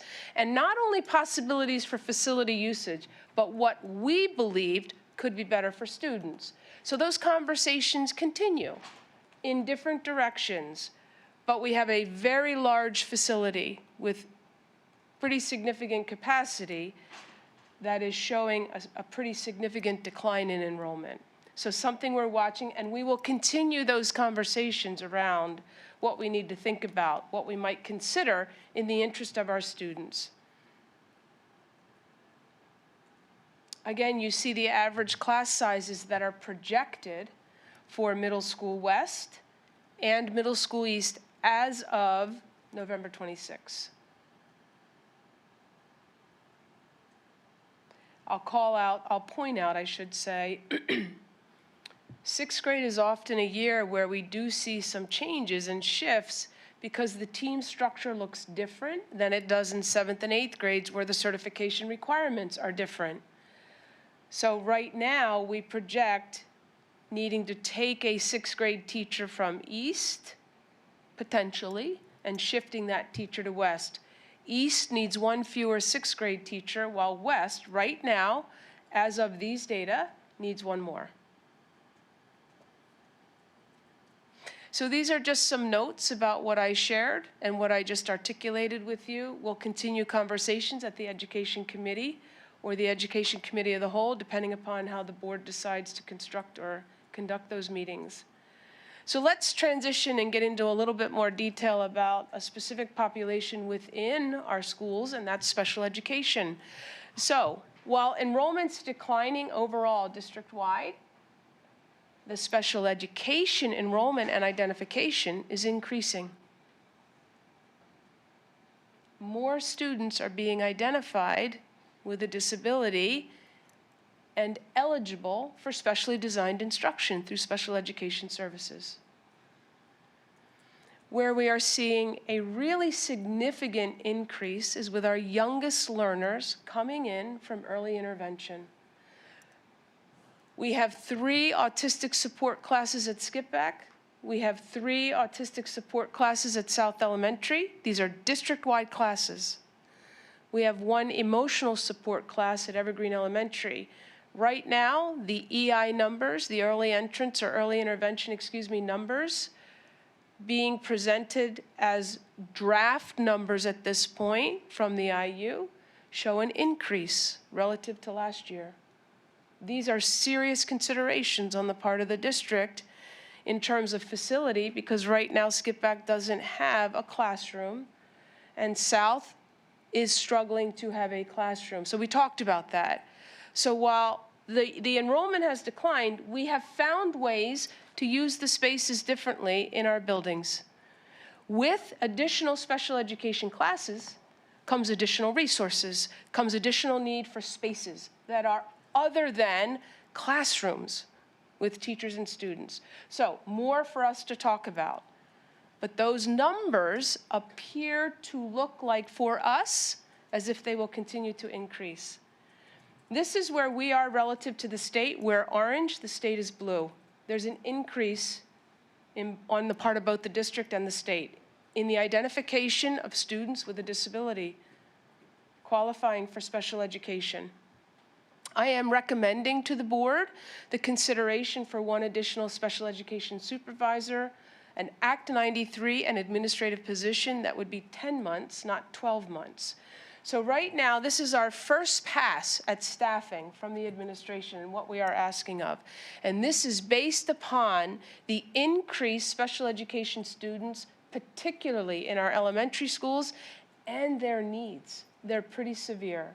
Behaviorally, and I've shared this with current board members, behaviorally, we are finding ourselves challenged by students who are challenged and struggling to access their learning. So we continue to brainstorm and think about not only the resources that might support, but the systems we have in place. And we'll talk more about that.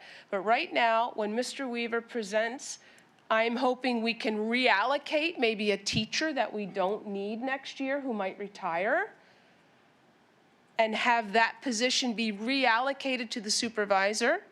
It'll be pretty close, but we try to do that these days. As enrollment declines and we find ourselves at times needing fewer teachers, or maybe sometimes needing to reallocate to different resources because the needs of our students are different today, there can be, we're not adding to the budget. It can be a net zero or pretty close to that. That's what we're aiming for here. So stay tuned. This is pass one, but that is one staff member that I am recommending to the board for consideration for next year. Okay. So Dr. Russell, before I open the table, I just have a couple of quick comments / questions. With regard to this special education supervisor, would this person's responsibility be to support IEP caseload, or would it be more of do you see it being more of a coaching position within the lower level buildings? I think, or mixture? Yeah, clear delineation is something we still need to tease out, but I see this individual supporting our principals in their work, particularly at the elementary level, where we have right now one elementary special education supervisor who spends 2 days a cycle in 3 different elementary schools. Right. And sometimes what happens in a school isn't the days that she is there to help the principal. And sometimes the needs of our students are pretty significant, and it really can commit resources for extended periods of time. So the idea is that this individual could really support some of those efforts in collaborating with principals, in working with Ms. Aducci on the systems we have in place and the responses that we also have in place when a student is really struggling. Okay, that makes a lot of sense. So I just wanted to put that out there for the record. The other piece of the conversation that I want to just point out, and hopefully we can put it on a special, in its own section for the Education Committee meeting, is how the enrollment numbers actually, and the class sizes actually affect the composition of the classes. So some of the conversation that we've been having are the class size numbers have stayed the same for the most part. However, the composition of the classes has drastically changed. So the concern that I have for our elementary buildings and the challenges that the principals and staff face in the buildings is whether or not they truly are supported for the class compositions that they are being tasked with covering. Especially when we have a commitment as a school district to a full inclusion program. I have some significant concerns, although there are pull-out interventions and things like that. Once you layer in behavioral interventions, you could lose potentially, an hour of the day in some instances, in severe incidences, just as you just mentioned. That really derails the day for, your 25 kids, for example, if that is the threshold. I don't think we're at 25 in any, maybe in rare situations, we'd have to go back to that slide. But I don't think that the class sizes reflect what actually has to happen and I know that this was kind of a nuanced part of the realignment conversation. So when we're talking about how the buildings are being used and we're talking about how many kids are in each room, it's not just you go to west or you go to east or you go to skip, it's not as simple as that. It's not just drawing lines on a map. To me, building composition and classroom composition, it all is intertwined, especially when you have, like you said, early interventions coming in. And, I know that there's a lot of conversation as to why the numbers are going up, et cetera, but I saw a post a couple of weeks ago that, we didn't used to be able to see Pluto, and now we can see Pluto. So I think if you have better tools, then identification becomes better, and then intervention becomes better. But again, you have to kind of meet kids where they are along the way, and if foundationally K through 5 or K through 4 is where the foundation's happening, unless that's happening effectively, it then dominoes into middle school buildings that are dealing with behaviors and having to, backpedal to do double duty. So when, Mr. McGuire was talking about cohorts, unfortunately, time is fleeting, right? So years pass. We're 6 years out from the pandemic at this point, and we're sort of all in the middle of how long are we still going to talk about effects of the pandemic, even though it's a reality? At some point, we're status quo. This is the new status quo. So I guess those are my thoughts, but I don't know that we are able to have this conversation about asks without having an enrollment / class size conversation as well. That was a long-winded reasoning, but those were my thoughts when you were going through the slides. So what I would say, regardless of class sizes, regardless of class composition, I believe we need another special education supervisor based upon the way these numbers are increasing and the way the needs of our students are presenting. Okay. However, to your point, Ms. White, and we've had some discussions about this, we are looking at our systems. I mentioned that a little bit as I was talking, kind of as part of what I was saying. We're re-examining our special education systems. We're looking at how much time a student might spend in the general ed setting versus a more supportive, more intimate setting where they may be more comfortable and more likely to access learning. So we know that research can support students being in the general ed setting as supportive of their learning. We know that. We're also recognizing some of our students just aren't quite ready for what we would like to see happening. So we're looking at everything and really examining the experiences of those students as well as all students. And that composition comes into play when we think about it that way. So when I mention special education systems, that's part of it, and we're looking at that too. Yeah, just some really kind of basic questions here, because I'm always struck by the number of special ed students that we have and the size of the student population that they make up. I mean, looking at the graph here on slide 15, 19% of our student population, that's 1 in 5 students is a special ed student, which really, that means that it's, really a major part of our mission is seeing to the needs of these students and making sure these students get what they need. Just looking at the graph on slide 14, special ed enrollment by year, there's ups and downs in the enrollment. It almost looks like there's a periodicity going on, and I'm wondering if that is a real thing.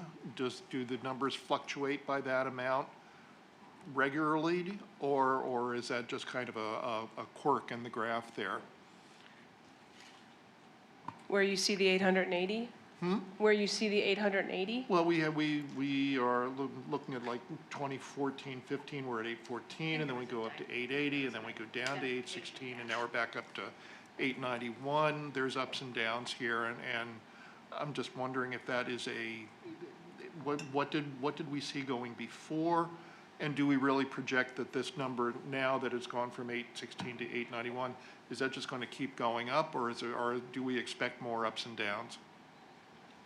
I don't have a good answer for you to that, Dr. Weston, but let me have more conversation with Ms. Aducci and our team and see what their projections are. You can see the trend for about the past 10 years, and there has been some up and down, and now we're back up.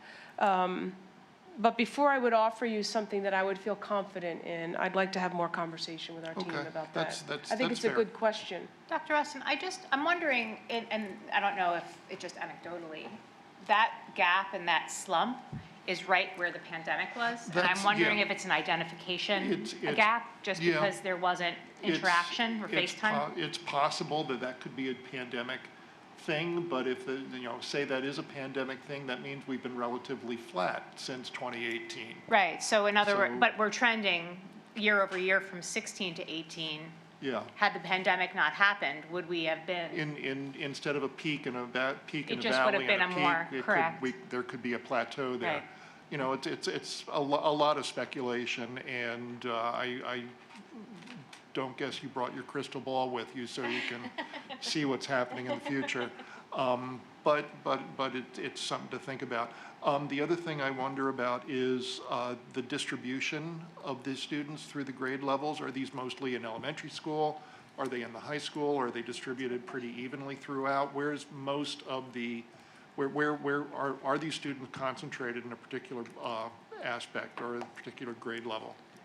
Let me follow up on that. All right. I want to be confident with what I offer you. I mean, and again, even if the numbers are not increasing as significantly as it feels like to us, the needs are. Oh, The needs are really changing. We're shifting from students struggling with a learning disability and how they learn to really struggling with behavior management and the classroom setting. Yeah. So, but let me look at the distribution across K-12, and I'll Yeah. follow up with you on that. Yeah, and then the types of interventions that are needed as well. I know you talk about this in the January Yeah. presentation, and so maybe we can just wait for that to address further.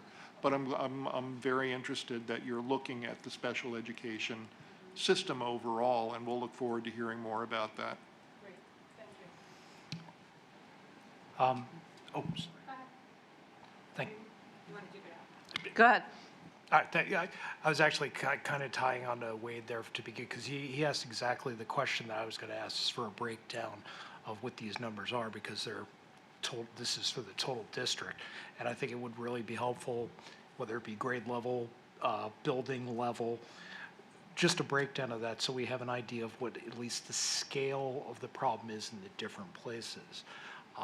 And I guess that also ties into the staffing ask, in that is your vision for the special education supervisor to provide support to all buildings in the district, or is it going to be focused on one level or another? Well, right now, our special education supervisors focus by level for the most part. So where we see some serious need is at the elementary, and as I mentioned, the elementary supervisor that's currently on staff with the district splits her time among 3 elementary schools, while the middle school supervisor splits her time between East, West, and 1 of the elementary schools. So they're pretty divided. And the individual that provides oversight to the 2 elementary schools with the 3 autistic support classrooms is facing a lot of challenge. And again, working with principals in her efforts and teachers to support students most effectively. So without having further conversation on how we divide, currently it's by level. I would imagine it would stay similar to that if this position were to be approved for those reasons. The inflection point in slide 14, I think, is a little bit clarified, to Dr. Weston's point, by the correlation on slide 15. So I would be really interested to see the data in slide 15 going back another 5 to 10 years to correlate against the inflection point on 14, because there's a strong correlation between the state tracking and our district tracking on 15, even though there's an unusual inflection point on 14. More historical data might provide more context for the overall trend. Because I had the same question: is this evidence of a cyclical? I'm going to get it right. Cyclical. Is it a cyclical thing, or is it is it a unusual inflection point related to the pandemic, et cetera? The other question I had was around enrollment. I don't know how many, I think a few of the new board members and certainly all the current board members and myself, I saw a lot of faces when we had the public forum earlier this year around the middle school realignment, but the conversation was not about elementary school realignment. And I'm curious at what point, from an administrative perspective, do we also consider elementary realignment, given the historical trends we see and the vast disparity in terms of attendance and enrollment at the different elementary schools, which feeds into what becomes a middle school problem for the middle school principals. And there has, so Ms. White is commending the question because she's posed the same one.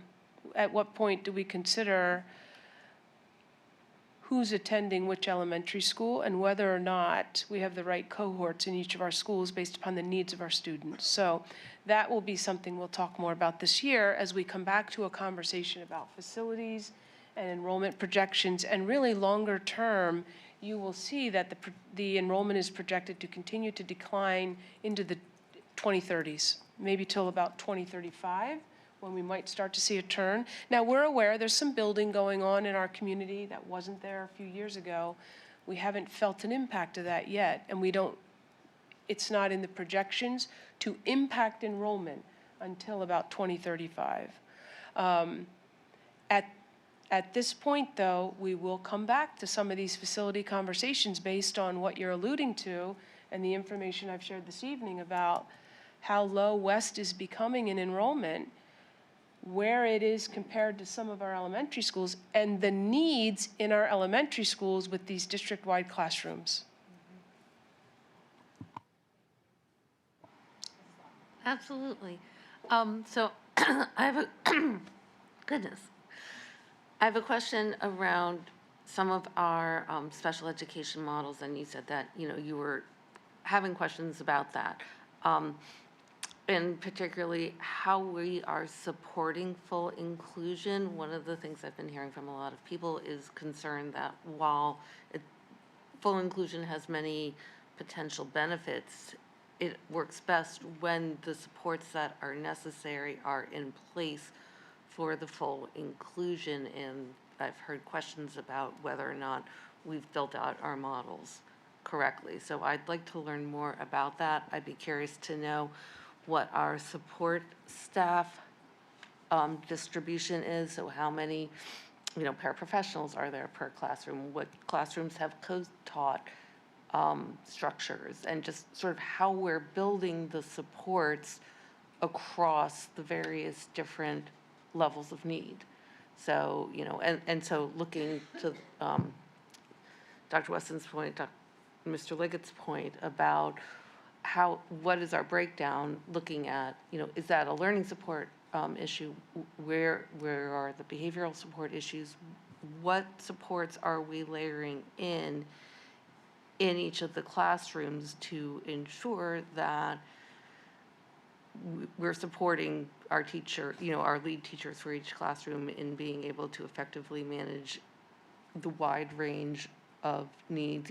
We say that our teachers have to diversify their instruction, and I think that that's a small miracle happening every day when you look at the wide range of different needs that they're being presented with. So I just really would like to learn more about, just across the district, how all those different supports are being structured and aligned with the different needs. We can talk more about that. I think it was November in the education updates where Ms. Aducci presented Continuum of Services. Help me, was it November? Yeah, so some of what you're questioning is presented in some of the slides from the education updates in November, but we'll go into more detail when we present the data to you and talk about how do we support learning in our schools. But it's those things that you mentioned. In some cases, there's a co-teacher. In some cases, there's a paraprofessional. In some cases, there's a one-on-one. In some cases, there isn't anything, but there's a differentiated model that's implemented by the teacher to support different learning styles and ways of learning. So we can talk more about that as we get to the data. And For now, though, you might want to reference November updates just to see if that prompts more questions or answers some of the things that you're wondering about. We'll go into more detail. We also typically have a special education presentation in the spring where we really focus on special education. That typically happens around March. I anticipate we'll do the same this year, where Ms. Aducci or somebody from her team or several members from her team will talk about the status of special education services in our district. So that's also forthcoming. Just like out of curiosity, Dr. Russell, do you have any thoughts as to what the projections may be for the student population? I don't, but Ms. Aducci does. And I don't know if you're at a place where you can share numbers, but I think from what I understand, the projection is higher than the number that we reviewed last year. So when these early intervention students are presented to us, they participate in IEP team meetings and make a decision about the most appropriate placement. Sometimes that's here in a district-wide classroom. Sometimes it's remaining in early intervention. Sometimes it's an outside placement. So she can talk to you about what some of the numbers are indicating at this point in time relative to last year, where we had a pretty big influx. Right. So what we're looking at over the past 2 to 3 years has been about a 10% increase each year in our early intervention numbers. So each year we're experiencing, if it's 30 to 36 to 41 to 49. So that's roughly about what we're experiencing again this year. It's really hard to flesh out where we're at with early intervention right now because we haven't even really we have yet to dive into that process to kind of weed through some of those differing diagnoses that might be coming to us from early intervention. We haven't started to assess our own students yet. We should have a better indication in about a month or two where we're at. We tend to move through the testing and assessment of our students beginning in about December, moving through January and February. So about February, moving into March, we should have better indication about where we'll land with those numbers. But generally, we've seen about a 10% increase over the past 2 to 3 years. Thank you for that. You're welcome. Yeah, just a real quick observation since realignment got kind of pitched out here.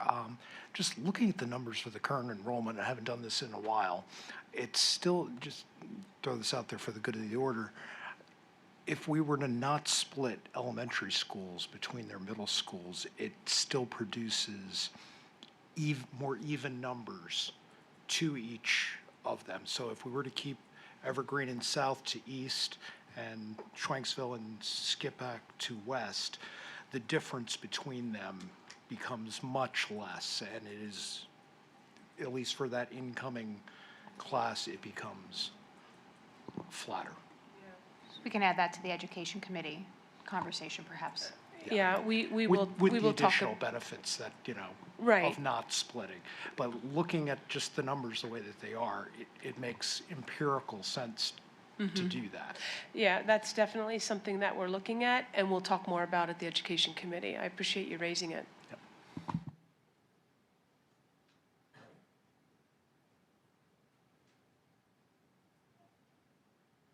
Thank you.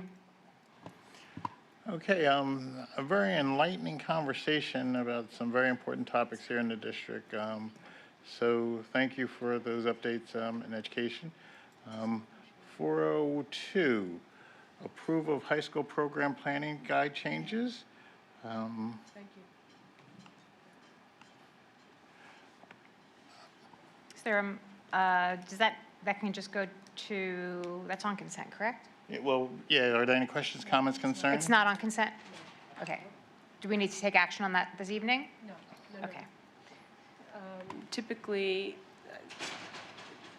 I would ask the board to consider moving it to consent because I believe the questions were answered as part of the education committee of the whole conversation when Dr. Fuller presented. However, if there are outstanding questions, I would be happy to field them. For the purpose of the new board members? Yes. Does anyone have an issue with it going Yes. to consent? Go ahead, Mr. McGuire. Not an issue with going to consent. I just have a question around the basis for both there's a statement around the decision, but not around the context or the justification. I don't know where that's been made. So in terms of the second item, removal of tech and arts of humanities requirement, the proposal is to remove it in light of other requirements, but it doesn't state why. So the conversation, I think it's a great question. Thank you for posing it so that I can bring clarity to it for others. The idea that we would require certain electives was something that raised questions for our current administrative team. Electives should be those courses that students truly elect because they have an interest in those areas. Years ago, we implemented or developed this technology elective. Well, now, we don't need that. Our students are very adept with technology. Teachers seamlessly integrate technology resources, so there does not appear to be a need for that, nor do we want to pigeonhole students into humanities electives if they would prefer technology education electives or art electives or other electives. So really it is opening up choice and options for students, because that's what elective in the minds of our administrative team should really indicate for our kids.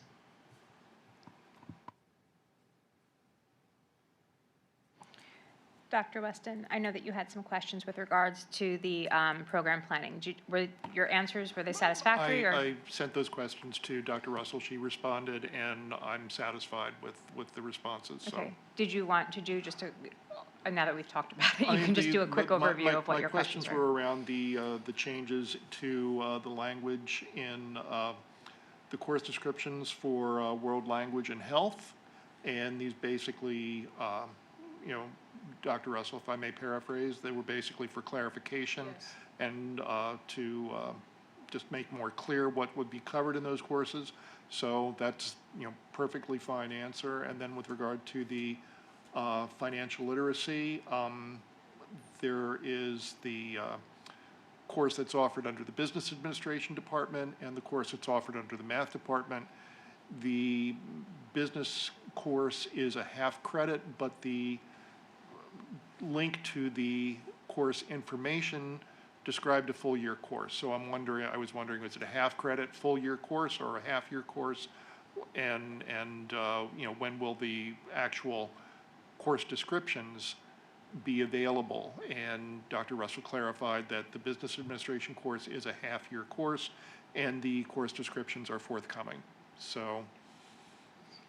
And the only other thing that I'll add about both of your questions in conversation during education of the whole, we talked about offering and making sure that students understood that they could take a financial literacy requirement over the summer if it was something that worked out, and that would be discussed with their counselors. And then with regards to the health curriculum piece of things, they are looking at other avenues for updated resources and curriculum information, but that the standards in general have not been updated, I think, since 18 or 19, if that was. So health and wellness standards haven't been updated since 2002. Oh, 2002, actually. Okay. They're quite old. But we looked at it at a certain, go ahead. Yeah, and really, we had a conversation again about this today, not to go too far down this path, but we are very concerned that students are well educated about some of the dangers, for example, with vaping.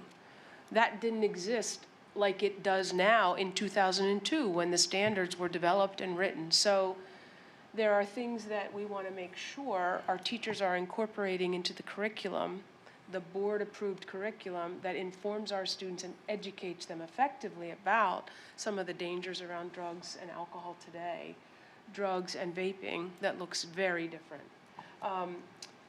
Going back to the financial literacy, I'll make sure that the course descriptions are clear for both the half credit, half year course, as well as the full year, full credit course. The idea here was to offer students options. The state said you have to offer a financial literacy course. No choice.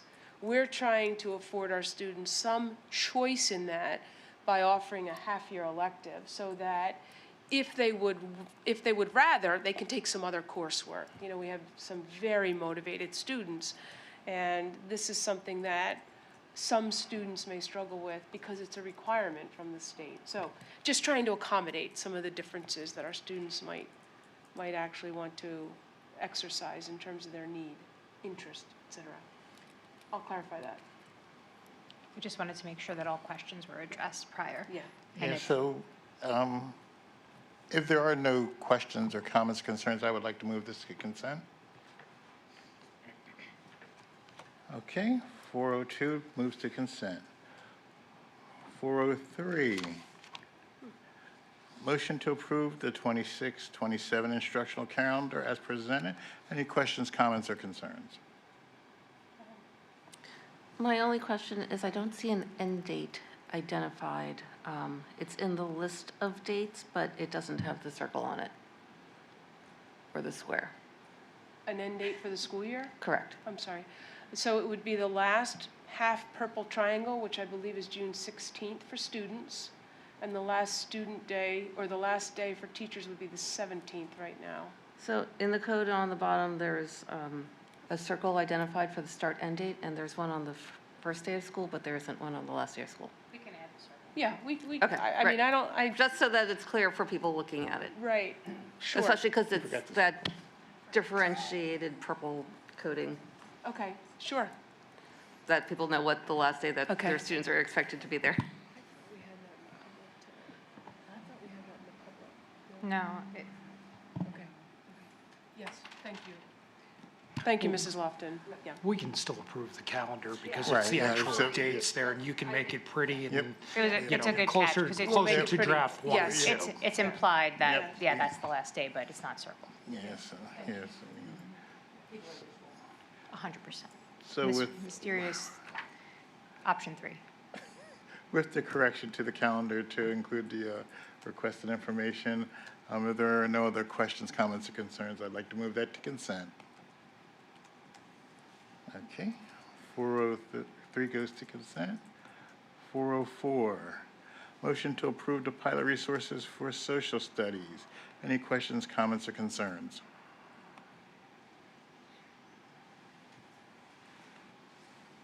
Not hearing any, we shall move that to consent. 405, motion to approve an international trip to Europe. Any questions, comments, or concerns? Not hearing any, we shall move that to consent. 406, motion to approve scholarship agreement. Any questions, comments, or concerns?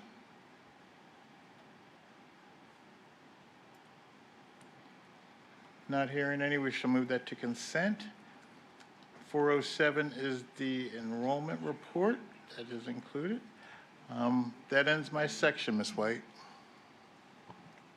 Thank you so much, Mr. McKinney. All right, Mr. Leggett, you're up. Section 5, business. Apparently, I had my microphone all ready for the last Ready to go. couple minutes. so. Perfect. Mr. Weaver.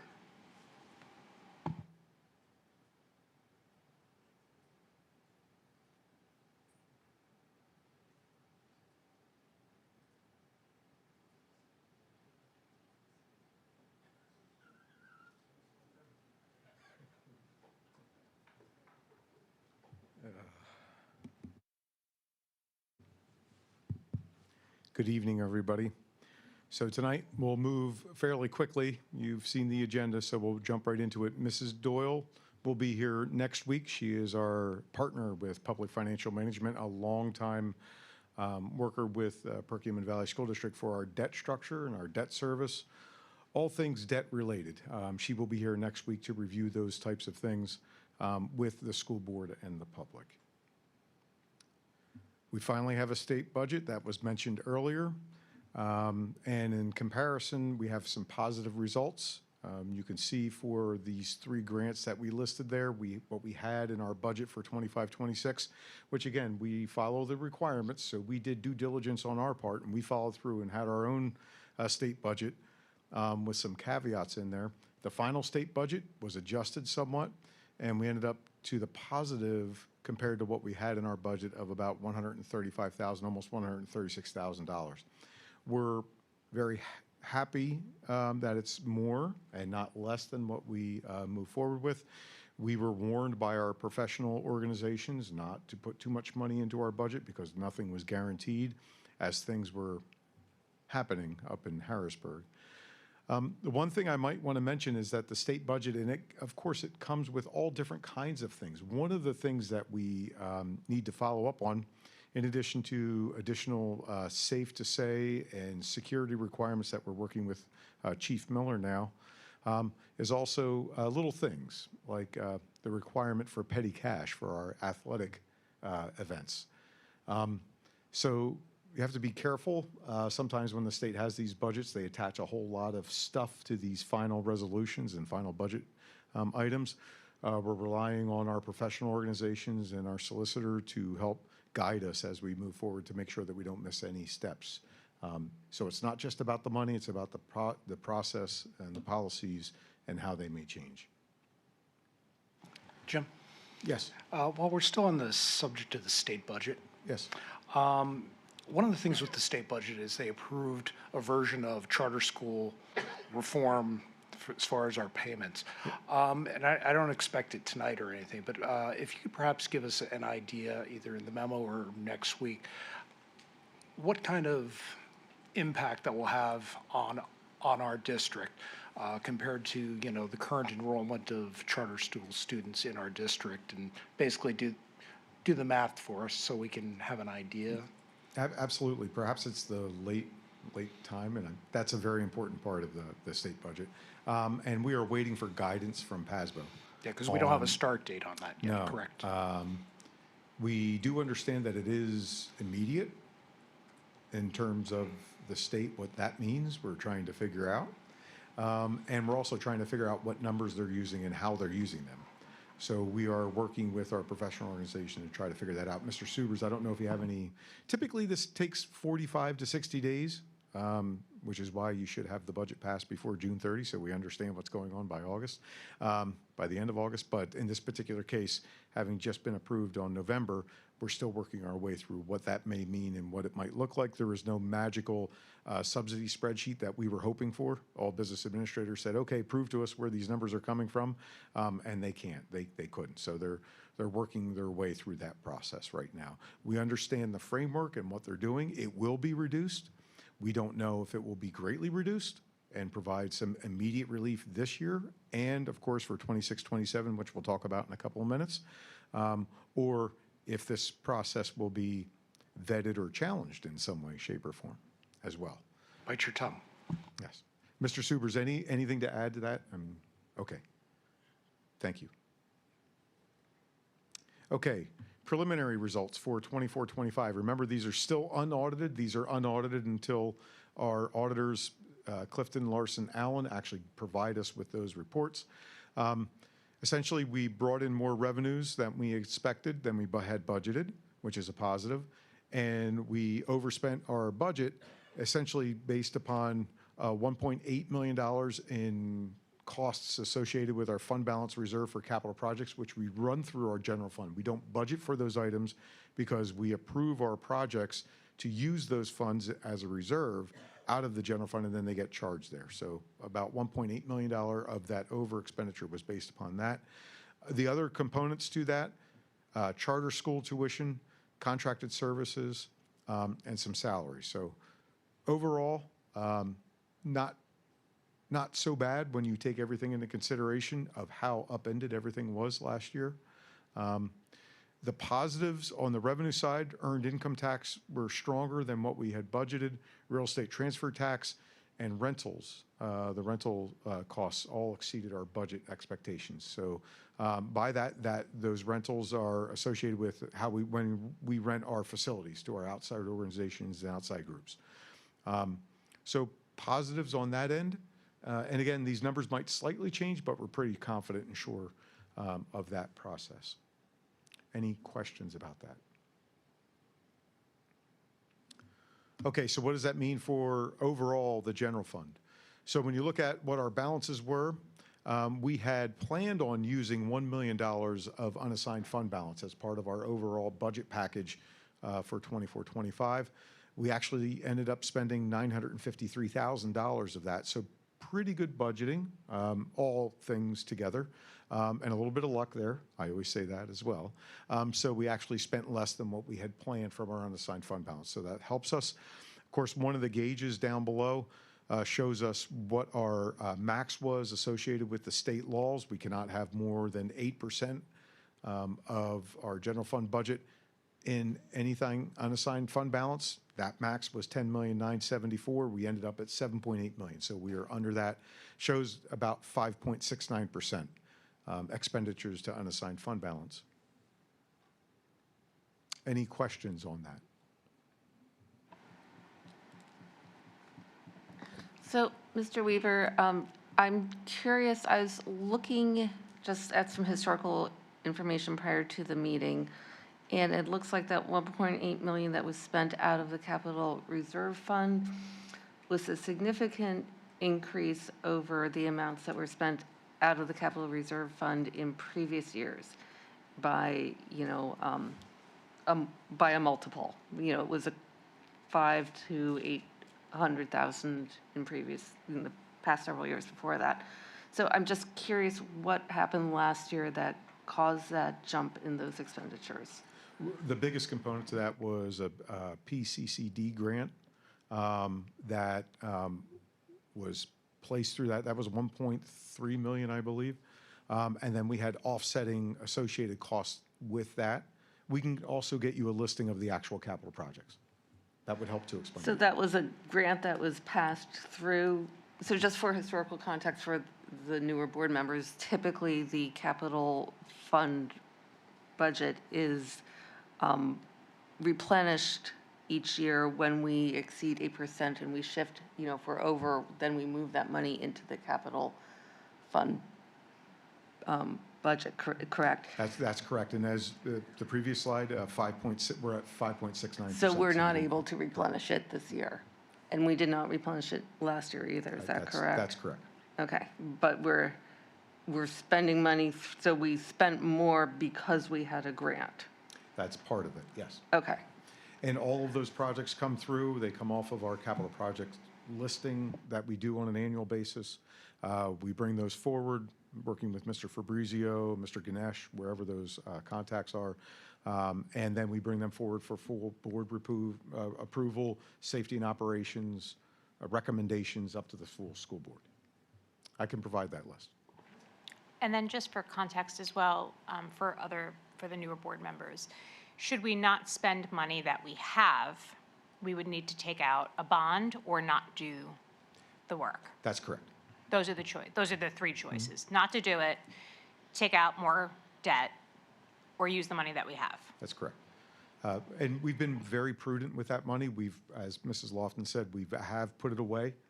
We've been very diligent with that. We understand that we need to invest in our infrastructure and our capital assets, and we take that very seriously. And but in spending this money, we have incurred no new debt. that is correct.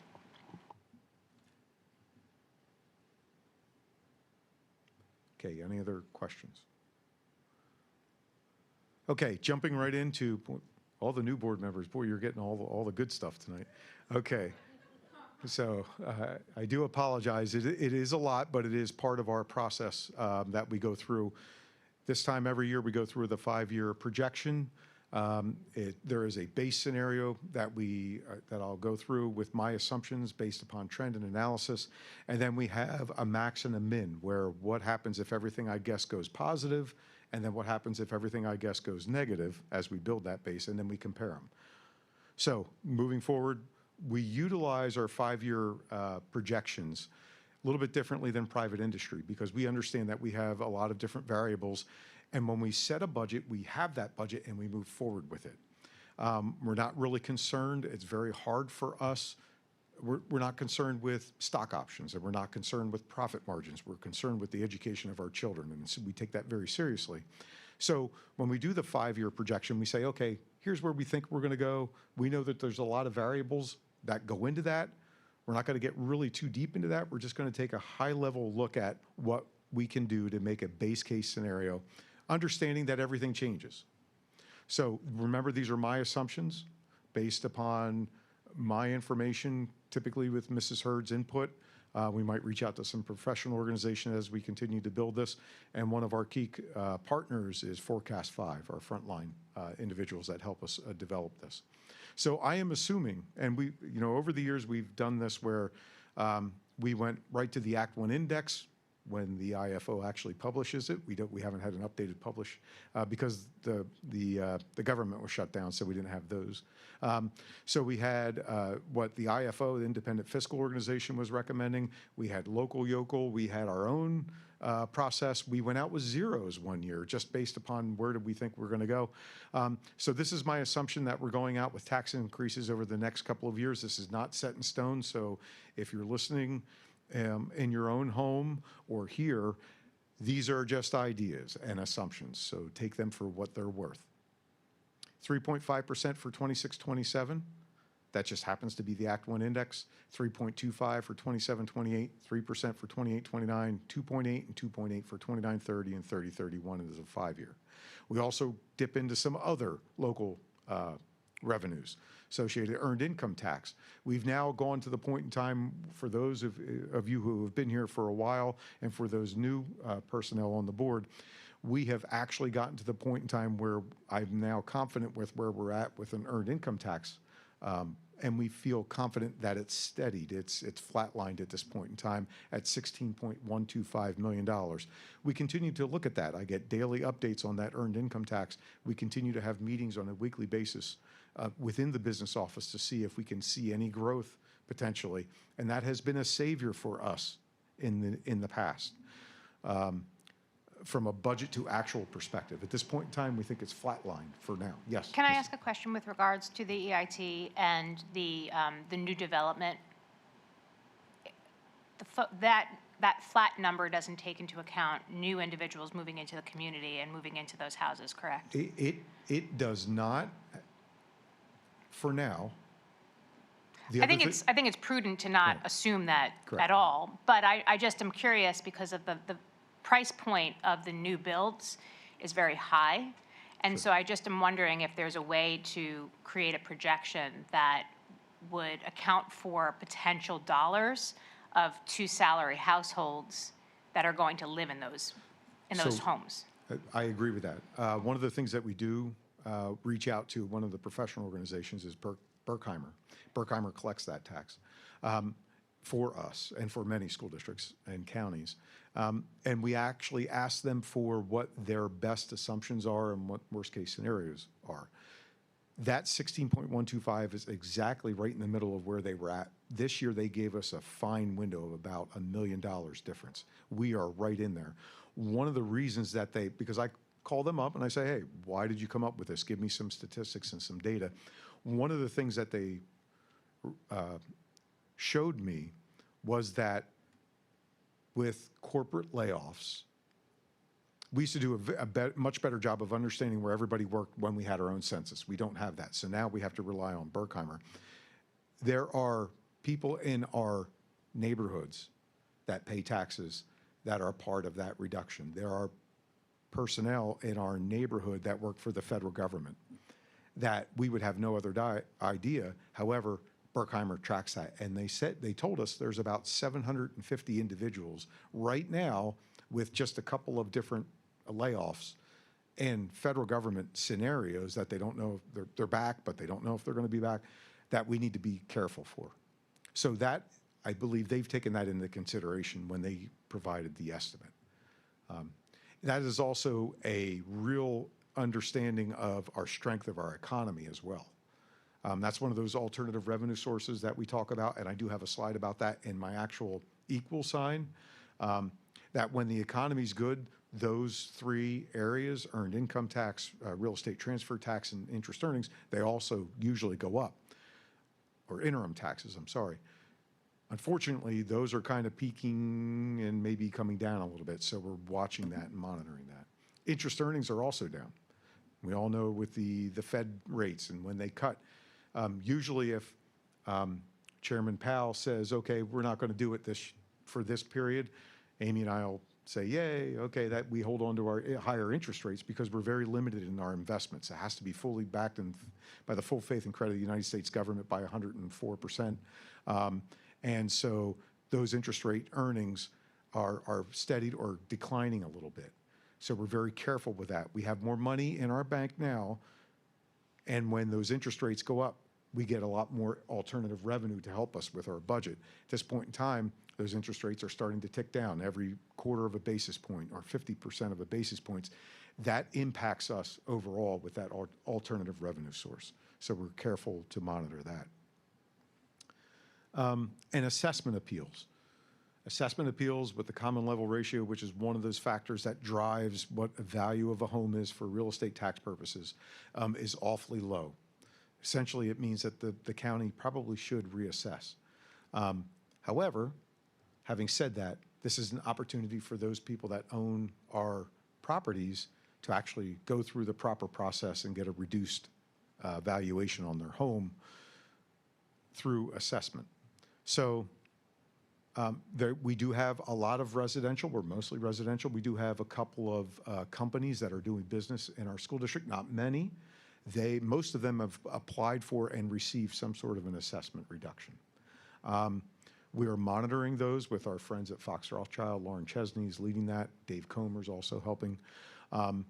And again, I've said this a couple of months ago, we're actually lucky because we don't have those massive $50 million, $80 million, $100 million properties, because the common level ratio automatically gives them like a 50% reduction.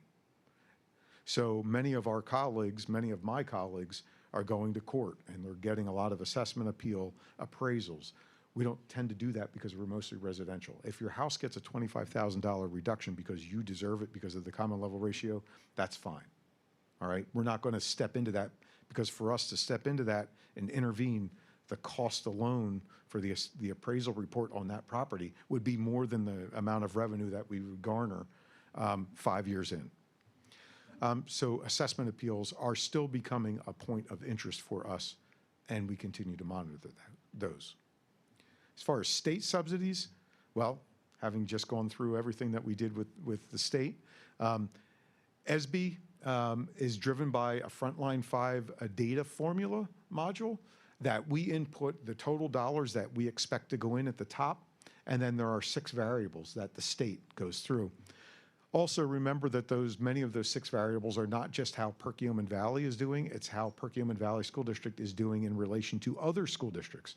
So we have declining enrollment. Guess what? Most of the state is having declining enrollment. So that doesn't necessarily hurt us when it comes to that state share of that portion of the subsidy. We have more free and reduced lunch applications. A lot of school districts in Pennsylvania have more free and reduced lunch applications. That is a variable. So that doesn't necessarily hurt us.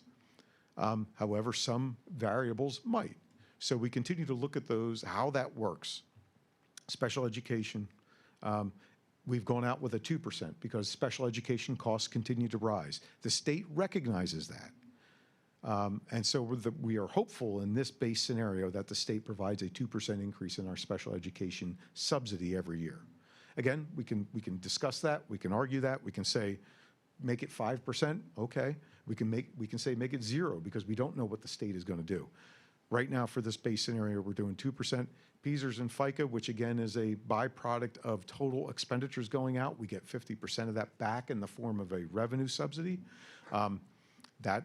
Those numbers don't change except for the PSERS amount. The PSERS amount is supposed to be certified the first or second day in December. I now understand it will be December 8th or 9th when the state will certify that. So I have an estimated number for the revenue side, and of course that estimated number is on the expenditure side too at 34.72%. So yes, every dollar that we spend for PSERS, we spend and we send in 34 cents, almost 35 cents into the state for the retirement system. And our transportation subsidy is held for this base scenario. One of the things that the Forecast 5 does is it gives us some neat little graphs. And essentially it takes some key components and puts them on one slide. So in this particular case, you have the assessed valuation. I have a 0.5% growth going in my base scenario. That's based upon trend, what we've had over the past couple of years. The millage rate, you can see, is being driven up. Total taxes being collected is being driven up.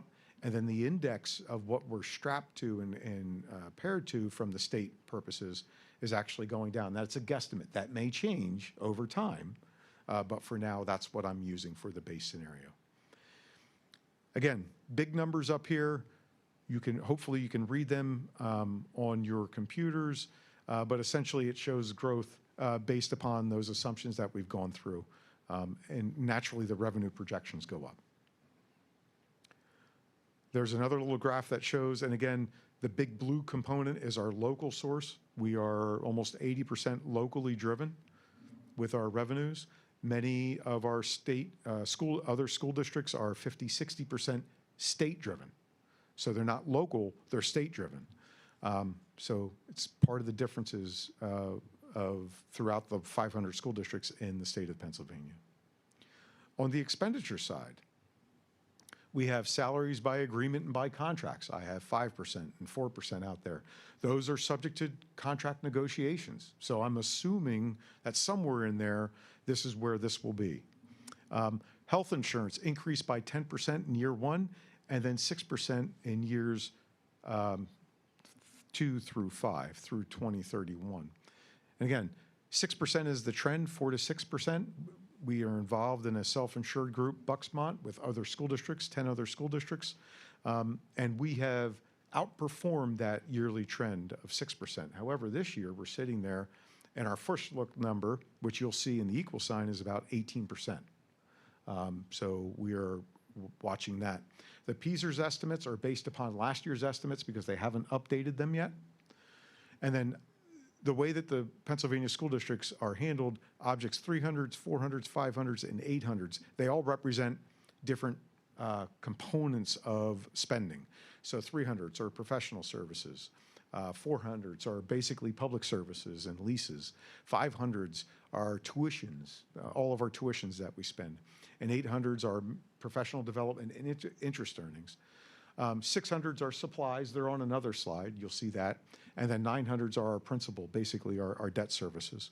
100s and 200s are salaries and benefits. So I'm specifically breaking that out there, and we arbitrarily went through based upon trend and analysis. Forecast 5 actually says, hey, do you want to do the 10-year trend? Here's a 10-year trend that you can plug in, and it changes all your numbers. We essentially went with, this is what we've done over the past couple of years. And so we stuck to that with our base scenario. Those all drive those expenditures based upon those assumptions that I've just talked about. And again, you might say, Weaver, I think you're dead wrong on some of these things. That's okay. I need to have and create a base scenario so that when we compare it between the positive influence and the negative influence, we have somewhere to go. Jim, what's with the major outlier for the property line in 2027, 44% versus flat the rest of the time? What drives that data point? So the property, that's a very good point. So as part of what you will see in the 26-27 first look budget is we are not purchasing new equipment. We are purchasing replacement equipment. So we've actually removed $244 some odd thousand from the 26-27 presentation for new equipment. Again, if something breaks, we have money in there for replacement equipment, but we're not getting anything new. Over the past couple of years, for those board members that have been around, we had a big push, mainly for, we had our police department, so we purchased and leased cars for that. Mr. Fabrizio's operations department desperately needed new trucks, and we replaced them over the past couple of years. We've now said, we've now caught up, we're now flatlined with that, we're in pretty good shape with those. Anything new is a no. New equipment-wise, anything over $5,000. Essentially, that's how we look at that. If it breaks and it's replaceable and we can fit it into replacement equipment, that's a separate line item. Okay. Again, keep in mind from my assumptions, expenditures, the quick hitters, just conversation pieces. 600s, we actually reduced by 1.87%. What we have seen is coming out of the pandemic, there were a lot of spikes in those prices. And now a lot of those supplies, items, pencils, those types of things, we're seeing come back in line with our procurement standards, that we get a lot of our supplies through the MCIU bids. We do a lot of that effort in-house, working with our procurement services through the MCIU, and we've seen some benefit for that and some reductions in those budgetary items and actual items. So that's a positive. Also, one of the things that we look at and we continue to track, Software. Software is an Object 648. It has grown. There were days when software was about $150,000, and boy, did that jump. We are somewhere around $700,000 for all of our software for the entire district. And that includes our student information system, our e-finance system for budgeting, and everything else that our students and teachers use. Mr. Ganesh and his staff, Dr. Russell, even Mr. Moran has been part of those conversation pieces about what does the data show as far as the uses and the benefits for our software. We're going through those processes. How many students use it? What do we get from it? What are some alternative sources of software that might be cheaper? We're getting into that area, and we're finally starting to see a little bit of reduction in those areas because of the effort that all of us are putting in to try to thin that out. 900s are debt service, and that's a good thing. Our debt service continues to come down. For those new board members, our debt service portfolio, which Jamie will get into in a much more professional manner than I will, it's coming down. We are at about $70 million in debt at this point in time, and that's significantly down. We have our debt service worked into our budget, and it's level. So we like to keep it that way so we avoid dips. And potholes that we can't catch up with in future years. So we like to keep that as level as possible. But it is going down. Okay, so overall expenditures, there you go, in the base scenario. That's how that sets up. So when you look at that, again, here's another graph that shows, and it's just broken into salaries are the blue, benefits are the orange, and then purchase services are the green, and then all the other objects are the red. The important part with that red is when we get into budgetary constraints, a lot of our reductions have to come from those red areas. Notice they're the smallest. So that's where we cut out supplies. That's where we cut out professional development. That's where we cut out travel and all of those things that help make our Perkiomen Valley School District experience for our students that much better. But those are the areas that we can only cut. Salaries by contract. Benefits by mandate and contract. And purchase services, well, those things include light and heat and gas. So can't really cut a lot of those things. Again, there's another way to look at that. And again, these are just come out right out of the Forecast 5 development package that we have and help to explain a different picture. When you look at the base case scenario, you look at the revenues and expenditures. The expenditures are the red. The blue is the revenues. And when you compare them, that green line represents the current fund balance, okay, the current unassigned fund balance. It does not take into consideration attritions. It does not take into consideration staff realignment that Dr. Russell had mentioned. So take it for what it's worth. It's a guiding factor for us. We're just watching this at this point in time as a base case scenario. Yes?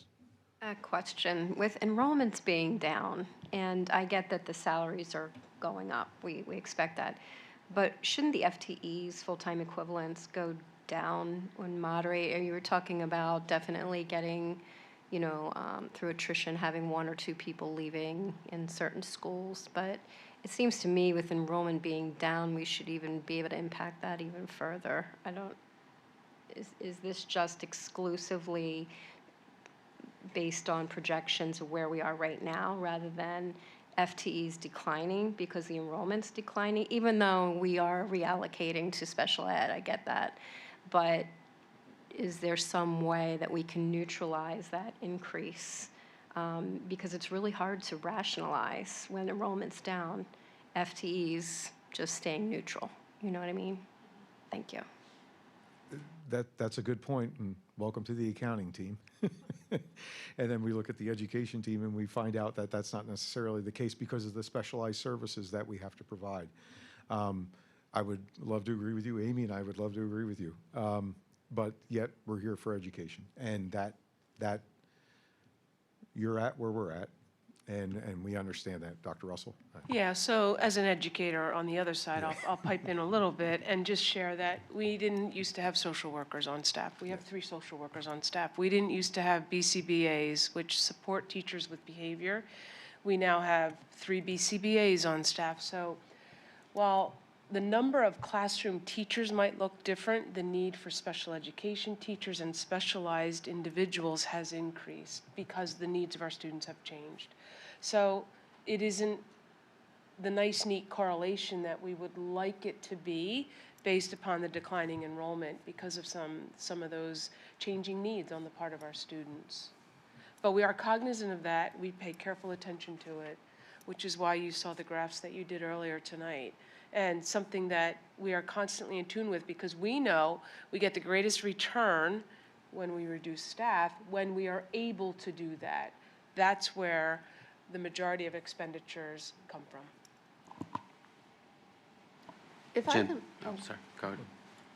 Go ahead, Jude. to follow on to that, though, we have what we call true-up costs. So typically, when someone retires, they're at the top of the salary schedule, and we hire somebody in, they're usually not at the top of the hiring schedule, the pay schedule. And so that difference is what we call the true-up. And are you factoring in true-up costs into these projections? No. Okay, so, but we can expect that we will realize savings through those, that natural turnover in staff. That's is not being reflected in what you're showing us here. in the base scenario, that's correct. Okay. And I think the other thing is over the past couple of years, the true-up cost has kind of morphed into a much more collaborative effort between the administration and the school board as far as meeting the needs of those specialized needs in those other areas. And we've kind of worked together, not necessarily to, we've identified those true-up costs, and we've kind of worked to keep those costs for future staff purposes. So it hasn't been in the past. What we've done is Amy and I ran around and said, okay, well, we can save $500,000. Let's take that out. And what we ended up doing was, well, you took too much because now we have additional enrollment, or we had kindergarten enrollment the one year, and then Amy and I wanted to take $250,000 out for the budget purposes, but yet we needed that $250,000 because of the teachers and the paras and everything associated with that. But it's been a real collaborative effort. I think we kind of identify that number, and then we go through that process. But yes, Mrs. Lofton, absolutely. Jim, the expenditure trend line assumes roughly a $5 million increase year over year. Is that strictly from the data provider, or is that consistent with a previous trend? Like if we look back 10 or 15 years, do we have a five? Because you go back far enough, you're at zero. Oh, like, yeah. So that 5 million, which is representative at what, 140 million, that's 200%, I don't know. Mm-hmm. Like, is that consistent, or is that a projection that is consistent historically, or is that a new normal projection? How does that kind of feel from your historical perspective? So we can get you the actual numbers. Amy and I track that going back. Mrs. Hurd has a really good scenario. It's probably right on my screen right there, where we can share those total expenditures. I can tell you that in 2001, when I got here, we had a $41 million budget. But the school district was much different, right? We only had 5 buildings, and now we have 7 plus, the administration building. The retirement system, that is, while I am a beneficiary of that, I always say that, from a budgetary perspective, it's mind-boggling. Every dollar in salary, 35 cents has to go up to the state for retirement. The 18% increase this year for Bucksmont that we're looking at, crazy numbers. You're talking on a $10 million budget for medical health insurance, 18% adds $2 million to that, plus normal growth. So yes, I would say in the past couple of years, a $5 million jump, or a whatever percentage is, 3 to 4%, is somewhat normal. Now, I will verify those for you. Amy and I will verify for the board. That's good questions, everybody. I appreciate it. Okay, so now it gets even more fun. So now I say, okay, well, let's try to get a positive influence. So what happens if Weaver's completely wrong and all of my functions from an assumption standpoint are misguided? So instead of a 0.5% increase, for instance, I then say, okay, Next, we're going to go up 0.5% in assessment value. And then because those new homes are coming online, we're going to go 0.75, 0.75, 0.50, and 0.75. So it's a revenue positive influence. ESB, the state decides instead of just doing $100 million into the top of the calculator, they add $200 million to the top of the calculator. Again, it's not a straight doubling of what I thought it would be because all the variables may change. But it's more than what we anticipated in the base. Alternative revenues hold.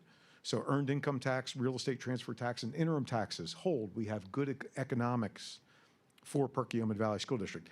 Interest earnings remain steady. Whatever happening is now at the federal government, let's just say that earned income tax or the interest earnings, the interest rate stays relatively close to where it's at. So I'll give the benefit of the doubt. And the PSERS rate comes down from the 37% at the end of year 5. It has good interest earnings, and then it's less of a bump and a hit on a school district. Health insurance remains at 8% for year 1. Let's just say instead of the first look at 18%, it comes down to 8%. And then we go 4%, which matches our trend really over the past couple of years. And then transportation costs are less than estimated. Remember, we're going through an RFP process after 2028. Our school bus rates are phenomenal now because we had an 8-year contract. Guess what happened between when we signed that contract in 2021 and when that contract ends in 2028? Current school districts are paying over $515 for a bus run. We are at $380. So we've got to be very cognizant of that. And tuition costs saved through the charter school calculation, Mr. Liggett, they make great changes, greater than what I anticipated in the base scenario. And that could very well be for at least a year or two. We'll see. Then what I do is I look at the negative influences. Okay, what happens if we just change everything and the real estate tax increase is capped at 1.5%? What if they stick to that $100 million? What if alternative revenues come down because the economy goes down, and then interim taxes, nobody's buying our houses, nobody's coming in and buying our property up because that's that swap over. Our earned income tax rates go down as far as collections. One of the things that we look at is the Sterling Act. The Sterling Act is another component that we get because people live here but they work in the city. That was great during the pandemic because guess what? People didn't go into the city, they worked at home. We got the benefit of that additional bump in our Sterling Act revenues. Now with people going back into the city or losing their jobs, maybe that Sterling Act goes down. And our Sterling Act that we filed last week, and Dr. Russell signed that document, is about $20 million more or less than what it was last year. So already we're starting to see that Sterling revenue money might go down a little bit. What if it goes down even more? Fossil fuel costs, which we all know are open to the market, they go up much more than what we anticipated. Health insurance is at 12.5, 10%. You get the idea of where I'm going with this process. Not surprisingly, when you look at the base scenario, which is the orange, the positive influence, or the base scenario is the green, the positive influence is the orange, which reduces that a little bit, and then the red component or the maroon component is what happens if we resolve completely wrong and the world turns over. And so there is just a spider graph that shows you something of which you could guess, right? Again, we don't put a lot of stock in this. We just say we don't want to be there. We want to avoid that at all costs. And every year we'll work to update this and make sure that we don't get anywhere close to that. We have a lot of different variables working for us to help avoid that. Any questions on the 5-year projection? Again, we do that because it helps the board and the public just to understand where we're at, but we don't put much stock in that after this presentation because of the variables that could go into it. Okay, now spinning to the 26-27 budget. This is our equal sign. So we've made some minor adjustments in our first look revenues from November. We're still at about 137, 150. And again, the biggest increase to that would be the earned income tax bump. We had gone out at 16 million. I recognized another $125,000 based upon that Berkheimer recommendation. We have a split between the local, which gets into that a little bit more. You can see the 125 there, the 6151 earned income tax line. Here's the combination of the state and the federal. Again, very little from the federal. Graph and chart that shows that. Again, we continue to look at that. Alternative revenue streams are very important for us to watch from a business office standpoint and impact everything we do from a revenue perspective. And that graph shows the alternative revenues. The 5 years before that, heading into the pandemic and coming out of it, that entire line was much smaller because interest earnings were at a 0.1%. So we had $60 million in the bank and we had a 0.1% interest rate. Yes. Mrs. Westfall. So interest rates, are we optimizing our interest rates for our investments? We 'Cause do. it sounds like we're really dependent on the federal interest rates. Where are they? We kind of are right now. We're at a 3.7, 3.6, and we have two main investment companies that many governmental entities and school districts use, PSDLAF and Pliget. Pennsylvania School District Liquid Asset Fund and Pliget, Pennsylvania Local Government Investment Trust. Those are two of the very few investments that we can do legally. There are a couple of others, and I'll defer to Mr. Subers. It's been a while since there's actually been conversation about that third-party commercial paper, AAA rated, something like that, but we don't even go there. So we're limited by, Very limited. because 3% is so low. Such a low interest rate on our Section investments. 440.1 of the school code defines, specifies allowable investments for school funds. So we're limited to those investments. No insider trading here, huh?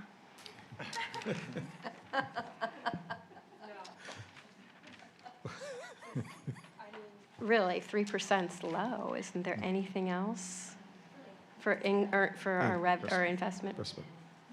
It's what we're limited to. We're very I see. limited, and there's laws we have to abide by. So back in the day, banks would actually participate in CD programs, but there's so few banks that actually participate in those anymore. We had reached out. We had a couple of local banks, maybe 10, 15 years, that we worked with. They had a certificate of deposit program. I forget the, yeah. But those have kind of whittled away as banks have gone through their own tumultuous process. Very limited. Okay, expenditures. This is our first look for expenditures for 26-27. As Dr. Russell mentioned, we have been running our own internal 9-year cohort survival method. It has been remarkably accurate. It matches up with the Montgomery County Planning Commission enrollment report we had presented in April of May of 2025. That predicted 120 student reduction. The 9-year cohort is predicting a negative 142 students. Now, it doesn't really matter which is correct. Obviously, we are losing students. We have declining enrollment. So that much we are sure of. The total, yes. Jim, sorry, going back to the projection, and I think Dr. Russell mentioned this, that it looks like the decline is projected to plateau and hit a baseline,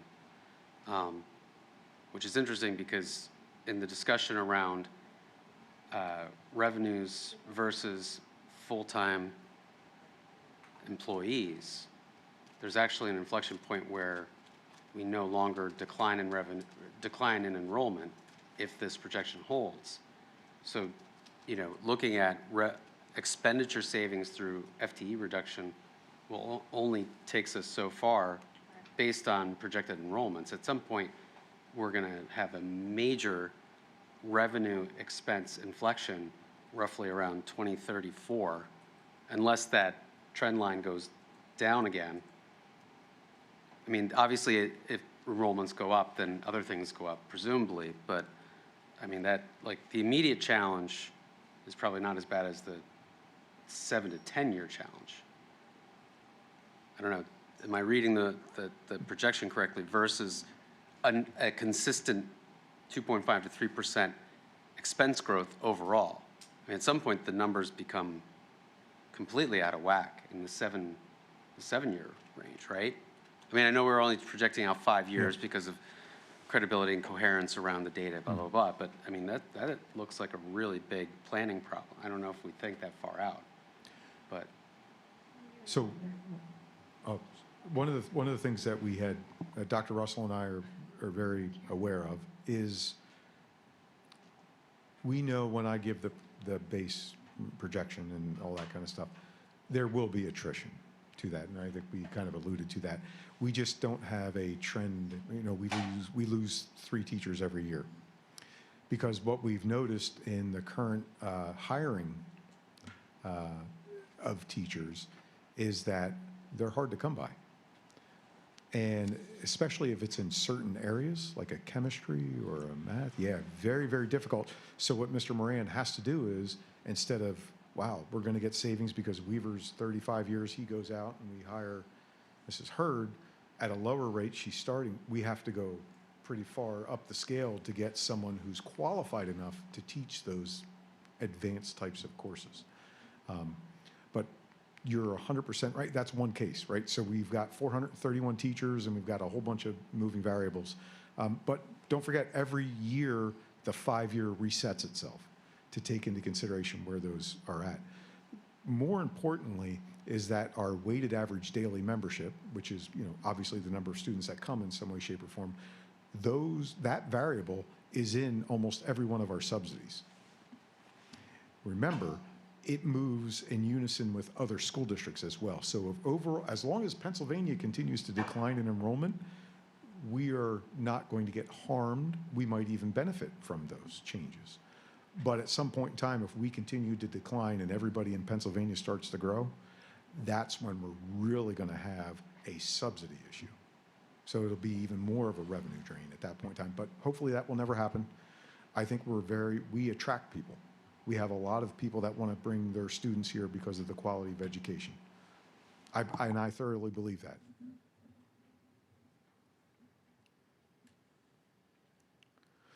Okay, so total expenditures, $144,960,494. Remember, this is a 5.67% growth. This does have the first look 18.5% Bucksmont, because I feel it's important to put that number in there. Mr. Moran will be meeting in the next couple of weeks, sometime in early January, for a second look and a third. There will be a third look at some point in time in March. He has already been told to expect it to go down a little bit. So he's already looking at a 14 or 15%. Mine has the 18% because I feel obligated to put that out there for everybody. The benefits, again, that's the biggest point. $2 million of that is that driver. Plus the PSERS on top of that. I'm going from a base. The certified rate for this year is 34.00. The estimated rate was 34.72. Where that ultimately comes up, I don't know. Last year, it was a last-minute adjustment, and it was 34.3, and it came all the way down to 34.00. So if we see another reduction in that PSERS rate, that will also bring that number down. Again, we continue to look at areas in our first look. What goes into that? So we have some talking points here, again, based upon the object codes. You can see mainly salary increases due to contracts. We have several negotiations that have to happen that impact next year. There's additional para needs being driven by special education needs overall. That's $3 million. Benefits associated with that and the PSERS rate and the Bucksmont, that's what that drives. And then some other quick hitters as far as, well, Jim, why did 300,000s go up? Well, those are Object 329 is a lot of special education costs for those students that get services elsewhere. Those costs are rising. Purchase property services, trash, water, sewer, those types of things, under 400s, 500s. Other purchase services, including general insurances increases. The first look for the general insurance, our general liability insurance went up $78,000, and that's industry standard at this point in time. So I understand. Transportation, we added $100,000. We are at a 0% because we negotiated that for next year. However, we are working our way through this year, so we're not quite sure where we're going to end up. From a special needs service perspective, we have work to transition, what is it called? Students going out, work, Joan, your group that goes out, work transition, transportation, costs, those continue to go up because we want to give our kids additional opportunities. So that's that part of it. Supplies, we have some increases for fossil fuels. However, we have some decreases because overall we see the benefit of doing those procurement services in a bulk and a cooperative process. Equipment, the reduction, that's the reduction because we eliminated all new equipment line items. We worked our way through all of our principal meetings, all of our supervisor meetings, and let them know that. And then the debt service is steady at this time. Some pressure points. We have 2 contract negotiations. I'm not going to belabor that. Bucksmont, I've already mentioned. State budget unknowns. Well, we just finally got a 25-26 budget. What's going to happen in 26-27? And yet, we're required to have our budget in order and follow through with the processes. Charter school and cyber charter school costs continue to rise, the amount of students that are going there. However, will the new law help us? Anybody see Zootopia? Will the new law help us? Yes, the new law will help us. I just don't know how and when that savings will happen. And then, of course, the economy, the economic impact of politics at the federal, state, and local levels. Look, it's crazy from a federal down to the state into the local. Local job cuts, interest rate monitoring, housing market, tariff impact. We have yet to see a lot of the tariff impacts on things that we do. We see it on peripheral, but we don't see it yet in our own school districts yet. That's because we don't have a big building project going on. If we were building a $30 million building, right about now, we'd be looking at huge increases for steel and concrete. We don't have to worry about that right now. Part of this, how does this all fit together? So fund balance for consideration. Well, I mentioned that our unassigned fund balance, $7,803,000. We are scheduled to use $300,000 of that as part of our settlement for 25-26 budget. So that money is available for us. However, as Mrs. Lofton pointed out, we'd like to see that going up. Unfortunately, we know the current economic situation of where we're at. What I can offer up and what we're considering from an administrative standpoint to recommend to the school board is use of other fund balances. So we do have a PSERS reserve that we purposefully build up, and Mrs. Lofton pointed out we did add some monies back into that for just these purposes, and we've been using it strategically to help offset budget increases over the year. And again, we don't have to decide that tonight. This is what we're looking at, a recommendation to help stage where we're at tonight. And then also in the debt service fund on the right-hand side, we make all of our bond payments out of the debt service fund, so we transfer it out of the general fund into the debt service fund. Over the years of refunding opportunities where we've taken advantage of that, we build up a balance. We are recommending using half of that estimated balance of $867,000. And again, it's not formal. I'm just showing you where we're looking. Turning that forward, when you look at, and we're showing things a little differently than what we've done in the past. We have projected revenues at $137 million, projected expenditures of $144, almost $145 million. That shortfall that Dr. Russell mentioned before, $7.8 million. With projected uses of fund balance, again, just trying to keep everybody on the straight and narrow here because we have a long budget process to go through. With those recommendations and that unassigned fund balance use, I just threw in there, just say, okay, this is kind of where it's been over the past couple of years. Between the $1 million 2 years ago and the $300,000 for this year, we'll make it $650,000. That would reduce the overall shortfall down to 6.3, almost 6.4 million. And then our Act 1 index currently drives, it's 3.5%. $2,958,000, and remember, that will change. As assessments change and go through their processes, hopefully, that number will creep up a little bit, so we'll have a little bit more relief.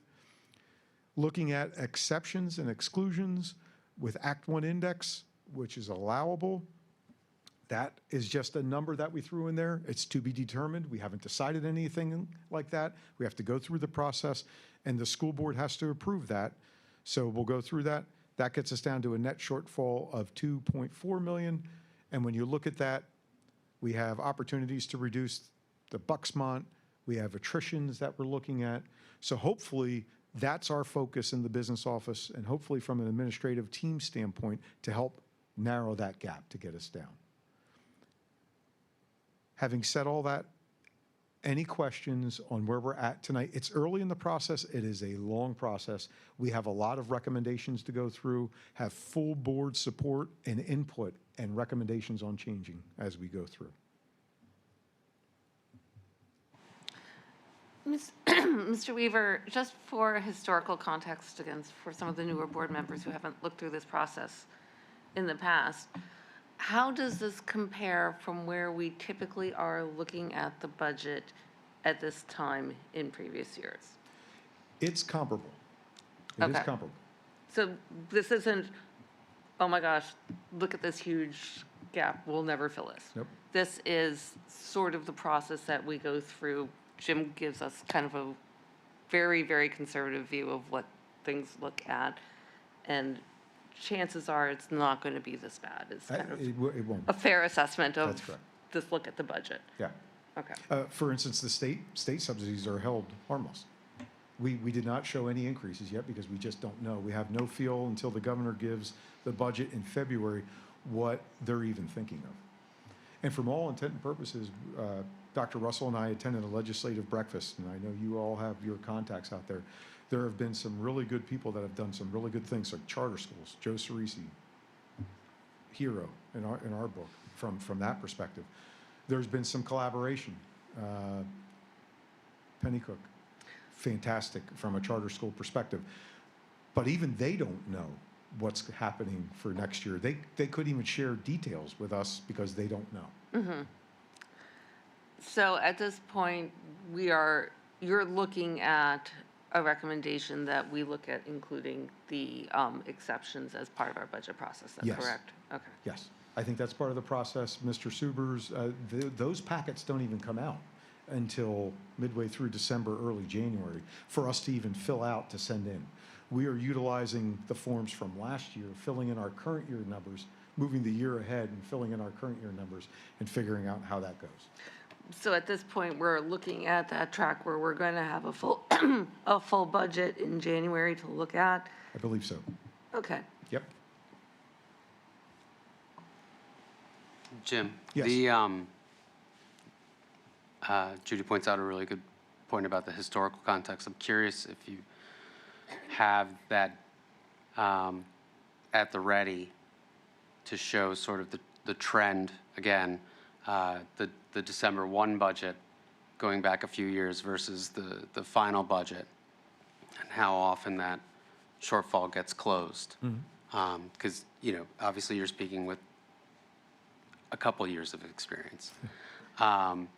So your relative confidence is it's good to have that. I think it'd be good for the new board members to get a little bit of that kind of quantitative historical context, because that the $2.4 million number is it's a very large number. But if 9 times out of 10 we close that down to like a more manageable number, then it'd be helpful to know that, as opposed to, do we need to be much more educated on what the options are, like how accelerated do we need to be in understanding the levers, et cetera.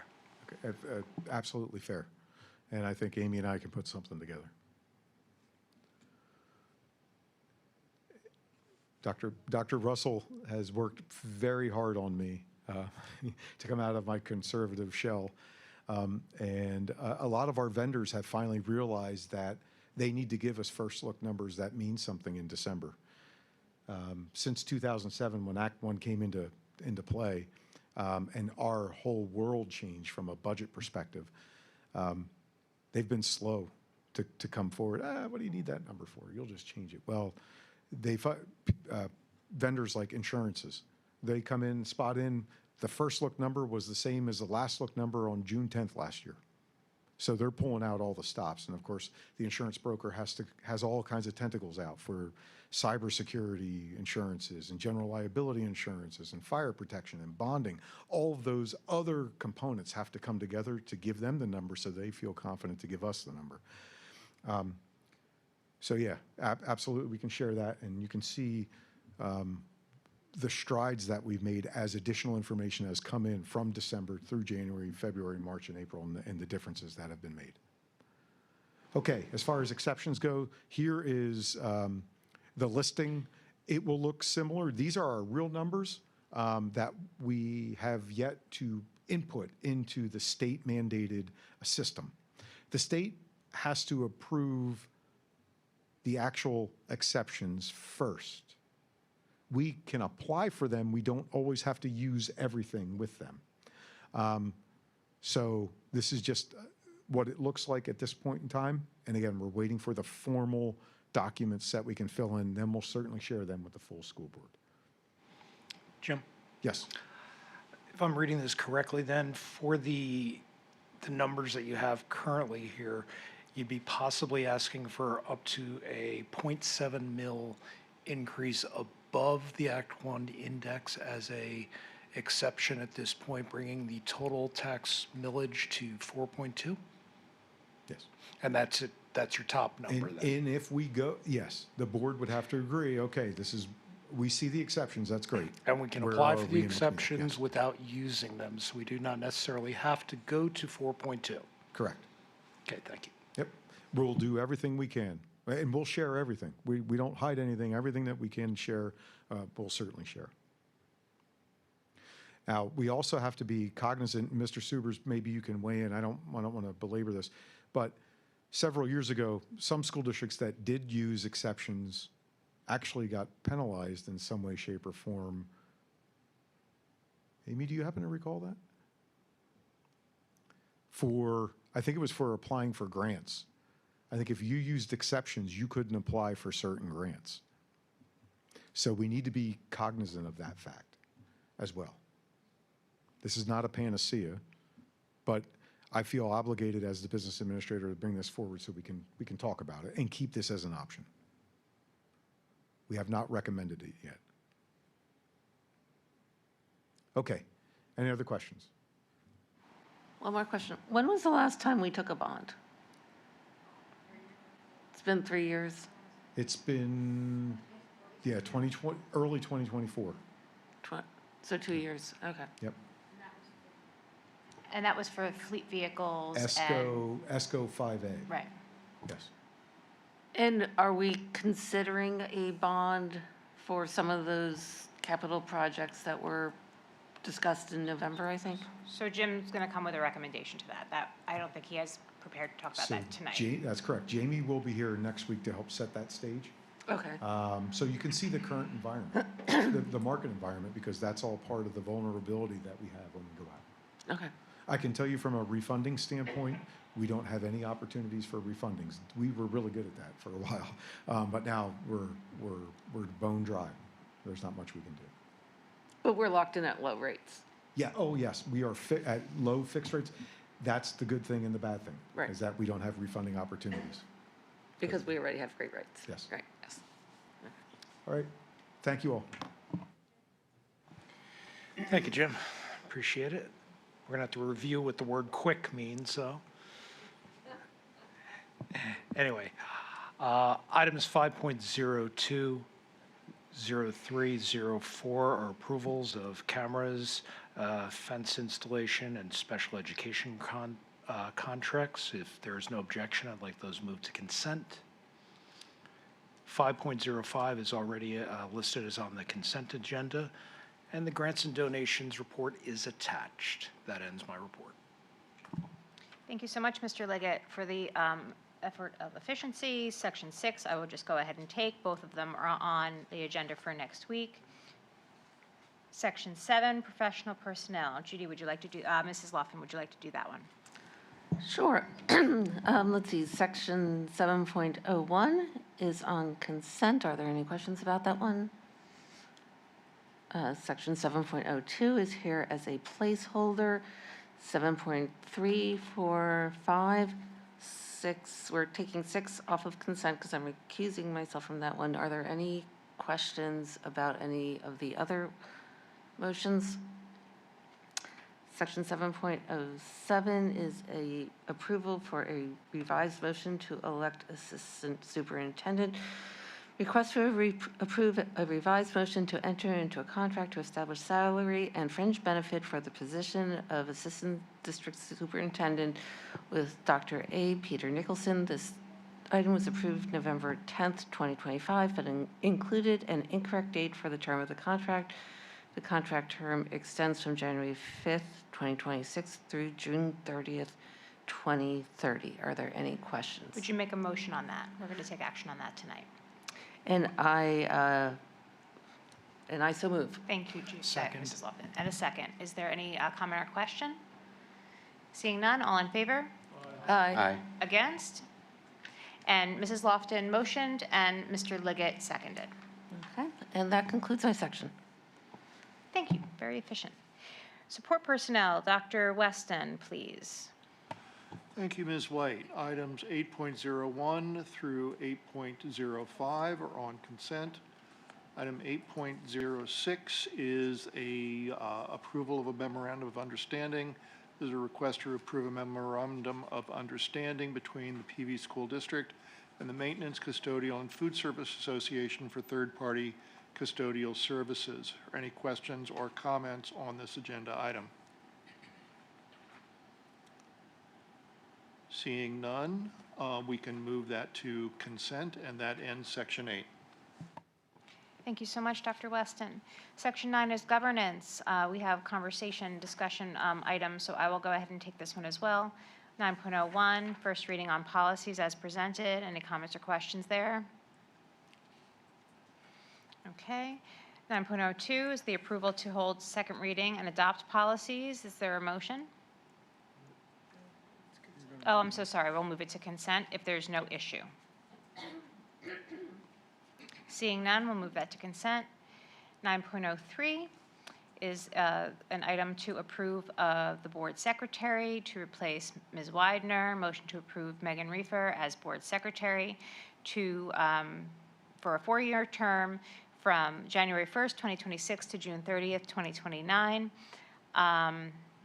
And we can put this one on consent as well? Okay, very good. If there's any issue, we can leave it off consent. With no issue, we will put it on consent. Does anyone have any comments or questions?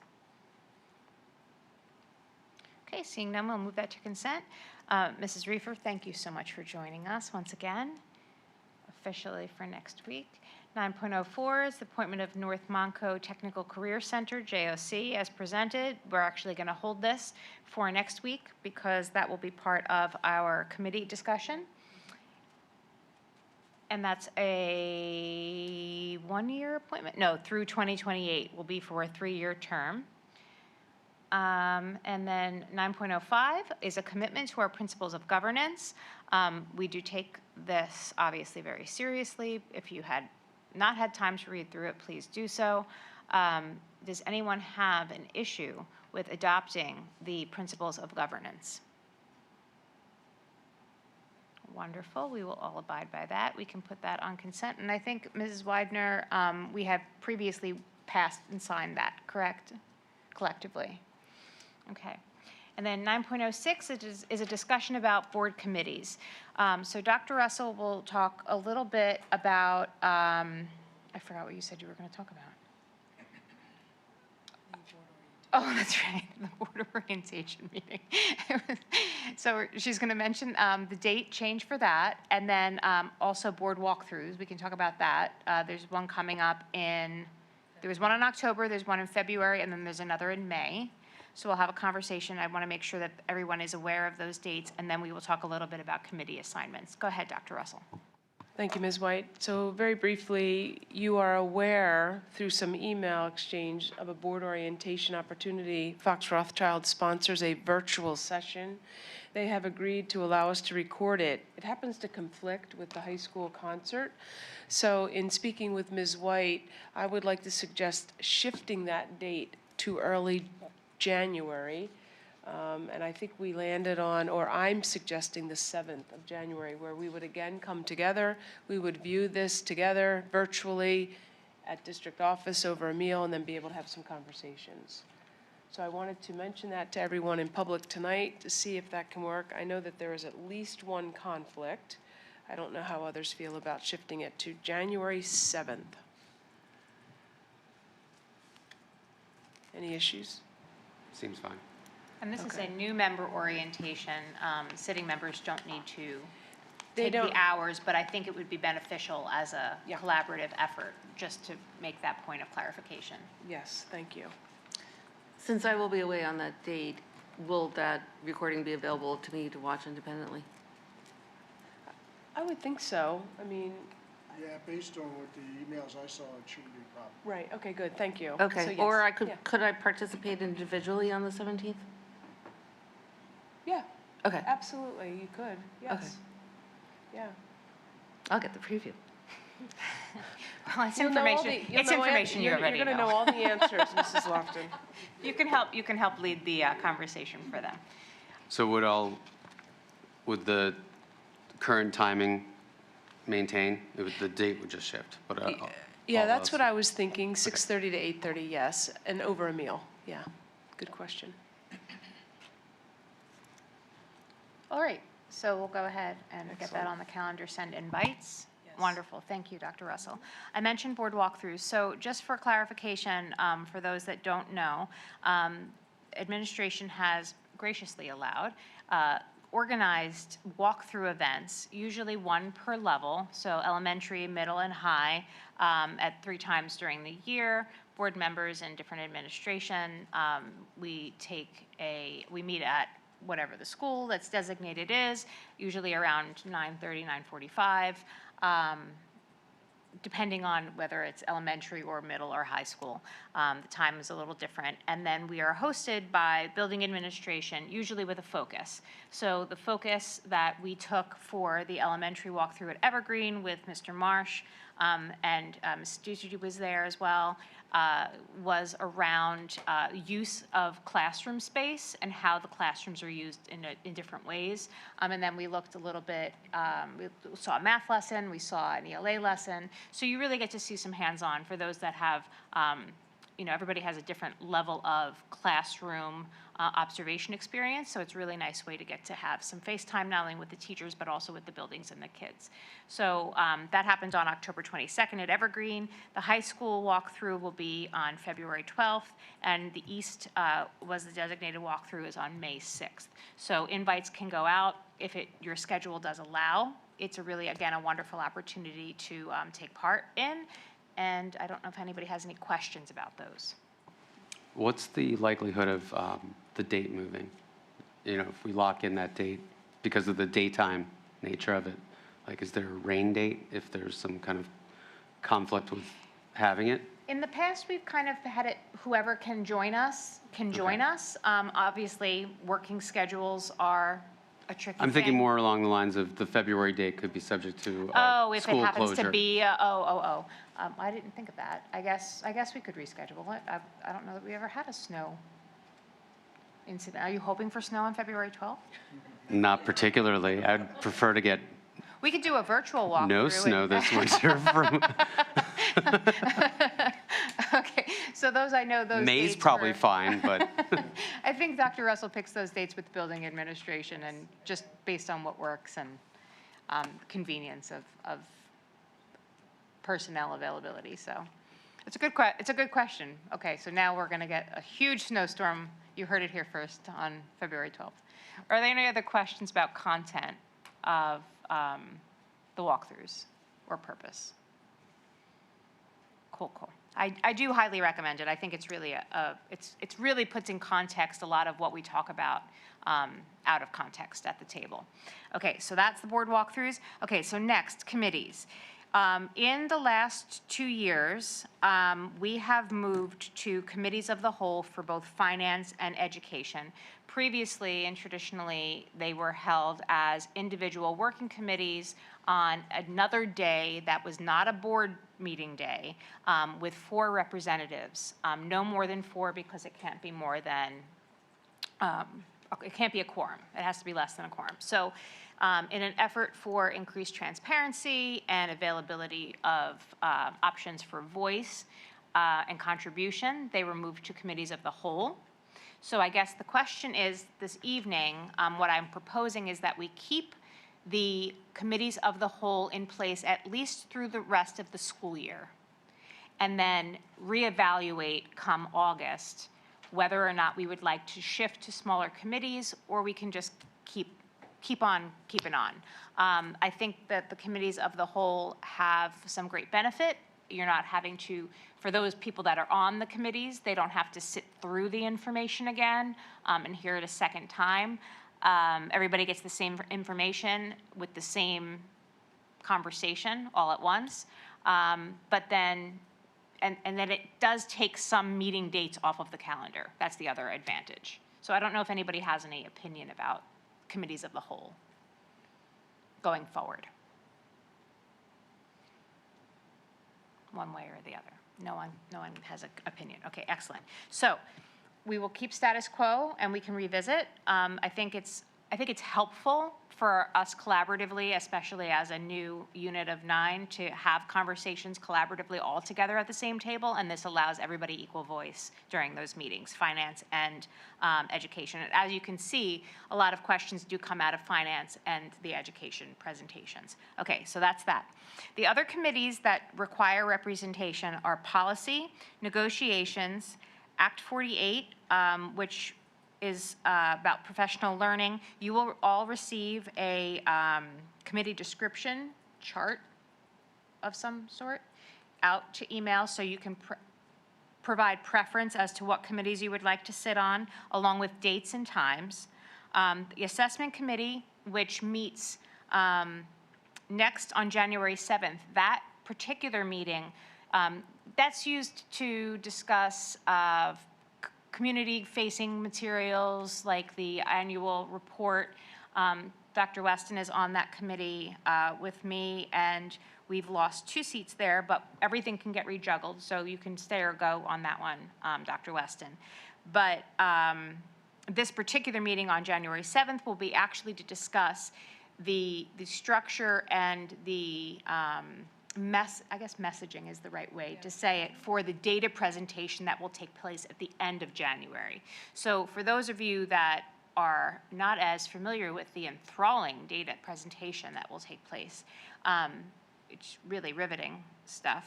Jim loves it. You may want to be part of that. Okay, so that's that one. Safety and operations, which is my personal favorite. School wellness, there are actually all 4 seats are up and open. And then there are several outside committees, one of which is the JOC, which was the item 9.04. So Mr. McKinney currently sits on that committee. That is once a month, it looks like, once a month. And I don't know, Mr. McKinney, if you want to speak a little bit on that, just to give some context. So the JOC is the Joint Operating Committee between the 5 school districts that all send folks to the VOTEC school, or the technical school over there on Town Pike and Over by North Penn. yeah, North Penn. So the thing about it is we get 2 seats. Most school districts 2 seats except for North Penn. They get 3 seats since they have the biggest number of students going there, and they contribute the most to it also. So we would need 1 more representative, because I hope to stay on there to keep some continuity with the players who were on that joint operating committee. So, and it meets once a month, and so we have our work session, our business session, and then the JOC is the third Monday of the month. So, And those that have sat on the committee in the past do find it's a very rewarding work. You get to network and communicate with other districts and also have an idea about different pathways for success in education for many of our students. So it's actually a 2-year term. It would end in December of 28. So noodle on that. And then those are the others. Those are the only ones that I think that were worth highlighting. Does anyone have any questions about committees or commitments or timing? Dr. West. Just one question for Mr. McKinney with regard to the JOC. Do the culinary students still provide catering for that meeting? they do. There is a dinner provided for every meeting. That is a so- definite perk to participating on the JOC. You previously had sat on that one, Dr. Weston, correct? I have sat on that. It is, as you say, a very rewarding experience, and it's a great thing to be a part of, is the mission of technical education. They do a great job. It's a great service that they provide to our students, and like I say, you get fed, so it's great. And so, and that would be just the third meeting commitment for the third Monday. Also, I'm sorry, Ms. White. No, go for One of the things too is the 5 superintendents rotate on an annual basis or whatever, and currently Dr. Russell is the superintendent of record for the JOC, so I get to spend 3 Mondays with her. And there is going to be a lot of seat changes, correct? There's a lot of seat changes happening because of the election cycle for the JOC. That won't change. Not every district, but there will be some new players. You wouldn't just be walking in the only new person, I guess is my point, if that's a concern for you. Okay, so that's that. Does anyone have any other questions about committee commitments or how any of that works? What about the Montgomery County Legislative and the PSBA So liaison? I've been sitting on that one. Should anyone have a burning interest or desire to be a part of that, please relay that when you give your preference. What's the question, Ms. White? About the legislative. So I think I just inherited it from, I think Mrs. Evans Brockett was that, and then Mr. Saylor, and then so I just inherited the legislative. And it's a Zoom meeting essentially, and yep. But it's also, and you've done it as well, I'm sure, in the past. Perhaps not. No? Okay. Somebody else did. Okay, well, anyway, if there's a burning desire to legislative, I was going to just keep that one and pass on the information, but if somebody, again, would like to do that, no hard feelings there. Okay, so if you are on a committee and you've committed to a meeting that you cannot make, generally the rule of thumb is that you just send out an email. Board of 9, can't make this one, can somebody step in for me? It's not like a do or die attendance thing. It's more or less like you've made a commitment. Wellness, I've sat in on wellness. Wellness has been taking place prior to the Education Committee of the whole meeting in the first hour. So from 6 to 7 is wellness. Ms. Aducci leads it with, help me. I'm sorry. Dr. Moulton and Ms. Gardner. I'm sorry, it's getting late. Great.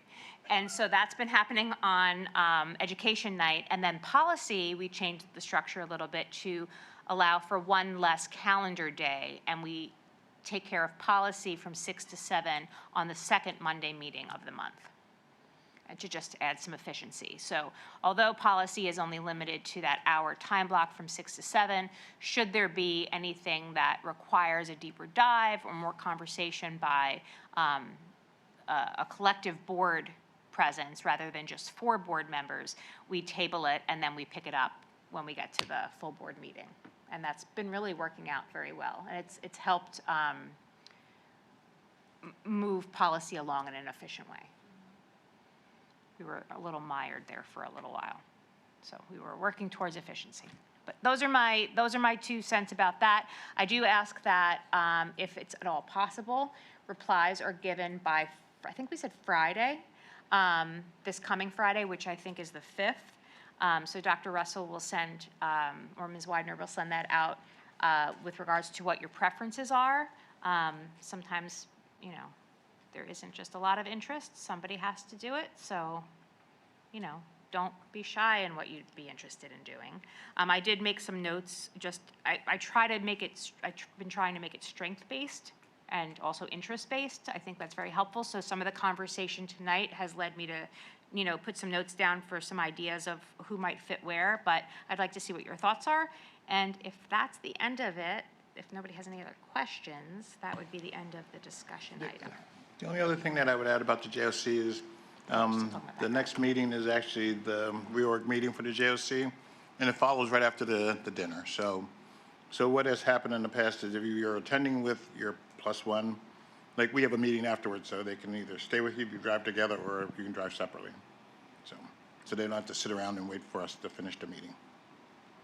I have a question. Just where's the greatest need for the committees? Or do you just want us to? Yeah, so kind I of- circled just to give an idea about the vacancies that were left by outgoing board members. We have 2 vacancies on policy. There's 1 vacancy on negotiations right now. There's 2 vacancies on assessment, 4 vacancies on wellness, and 1 vacancy for the JOC. However, every year, regardless of board turnover with an election, this committee assignment is part of the reorg. So they just get reassigned to kind of freshen it up.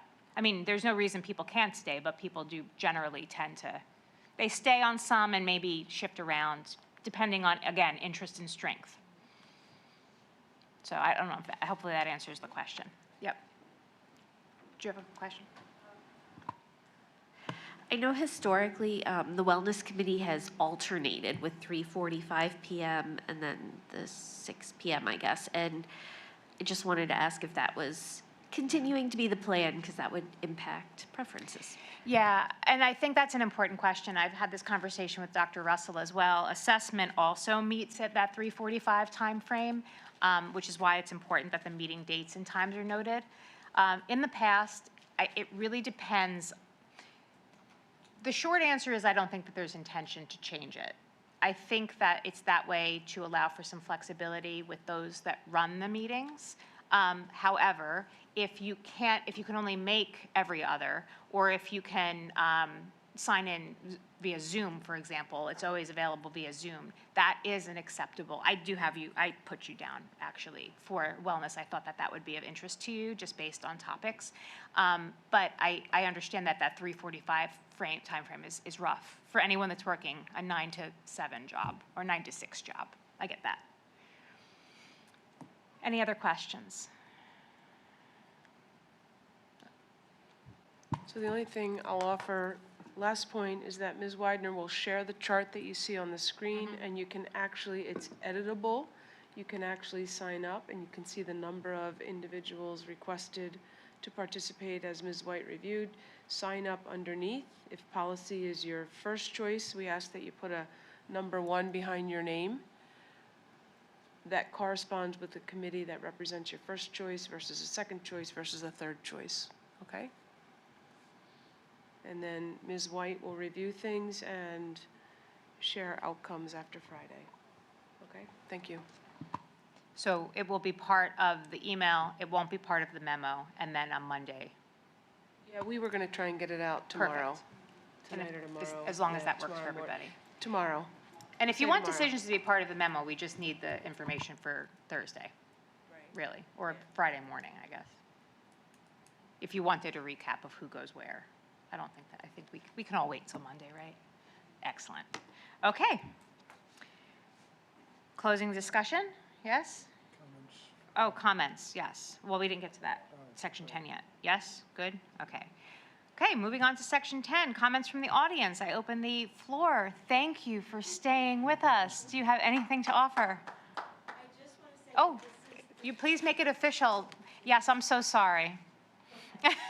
Just state your name and municipality. Okay, Susan Basil, Skipback.